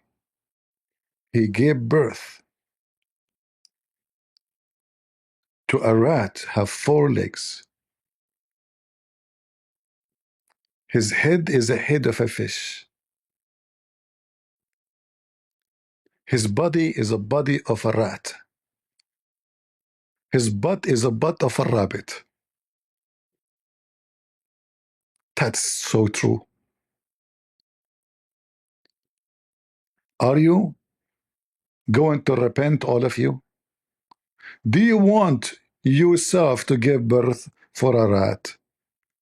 You little rat, you and you, all of you together? Aren't you going to repent now? Do you see what Allah can do to you? You make fun of Allah? And there was witnesses. Listen, listen, listen. It says in the story, there was witnesses. Yeah, brother. Like to confirm the story, they come with witnesses. Look, we are not making things up. If you go here, his anus like a rabbit. His anus like a rabbit. Not an anus, not an anus of a rabbit. His anus like a rabbit. So the picture there is perfect, actually. You know, it's perfect. Just think about it. Not too much. Don't think much. Okay, it's going to hurt you. So his anus like a rabbit. So when he gave birth, the animal cried, wah, wah, wah, out 3 times only. 3. Stop. 3. You know, with 3. Why 3? Don't ask me. Then the man daughter got up and crushed his head, the head of the fish. And then after the daughter crushed his head, brother, which is true story, it died. Oh, after you crush his head, he will not die usually? Oh, okay. You have to confirm that. Then the man, he lived for 2 days after the birth of this rabbit rat. And then he died in the third. Again in the third. So look, the animal, he screamed 3 times. The guy, he died in the third day. Obviously, the Muslim, they don't believe in the number 3. It's obvious. I don't know. Don't ask me. Don't ask me why 3. Everything 3. Muhammad ablution 3. Calling for Adhan 3. Saying Assalamu alaikum 3. Wiping his face 3. Shaking his penis 3. Cleaning his body 3. I mean, Muhammad is stuck with number 3. And they say to you, this is the number of perfection of God. I thought Trinity is not perfection. Continue, please. So the animal killed. He said, the animal killed me and tore up my anus. A group of people, brother, they were there. A group. This is not a story like boom, boom, somebody say it. No, we have witnesses. So a group, big group of people from that region. Which region? Such and such. What the name of the guy? Such and such. So a group of people, and they were there, and their name is such and such, and such and such, and such and such, and such and such. Which region? In the region of such and such, and country of such and such. They were there in that place, and they witnessed that. The guy, he gave birth in front of them. Those people, they came to his house to see what is coming from his butt. That is really a butty question, a butty story.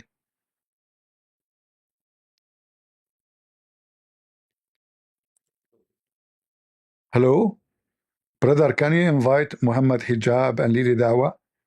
And yes, all the Dawah guys, because we have a Muslim, he made fun of the miswak, and now he is giving birth. Can you please come and witness? Sure. Can you bring your camera with you, brother? Have you ever heard of somebody, a man is delivering something from his butt, he invite the whole town to witness it? Are you sure?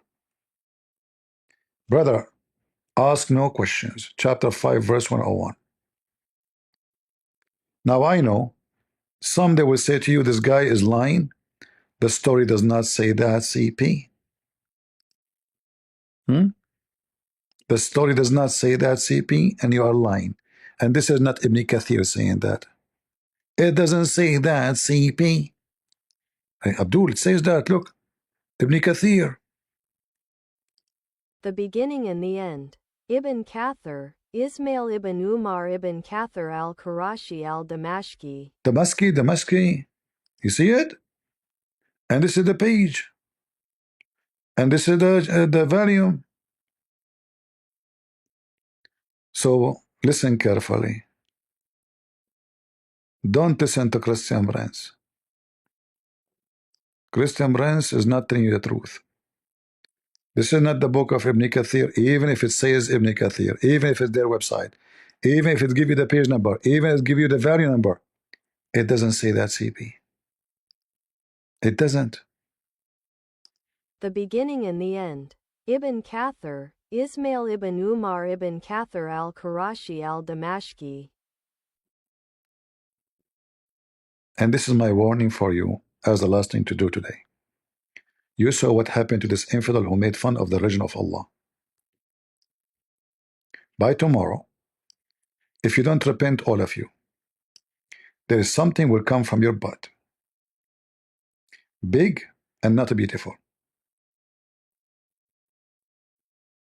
Fat and not skinny.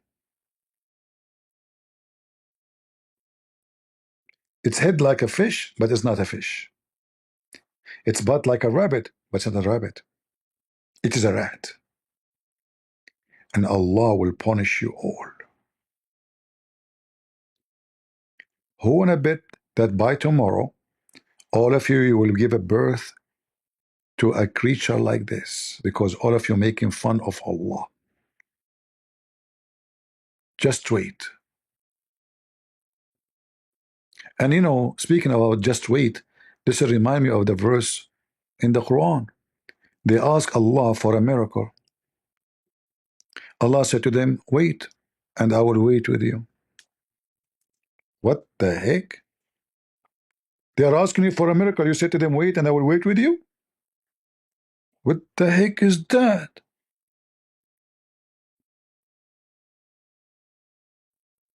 Wait, and I am waiting with you?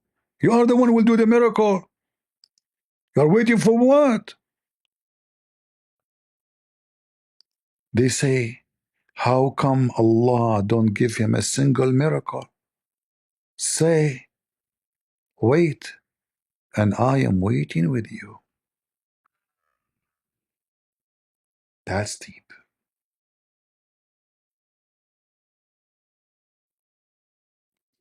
Let us wait. It's coming. It's coming. Allah took him 600 years to send Muhammad after Jesus.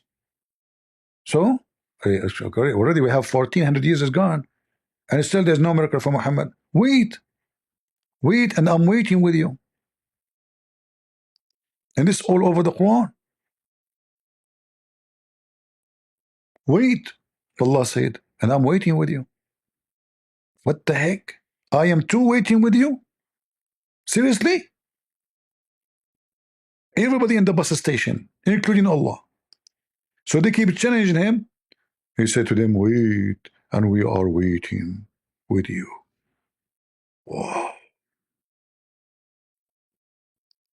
What a true God.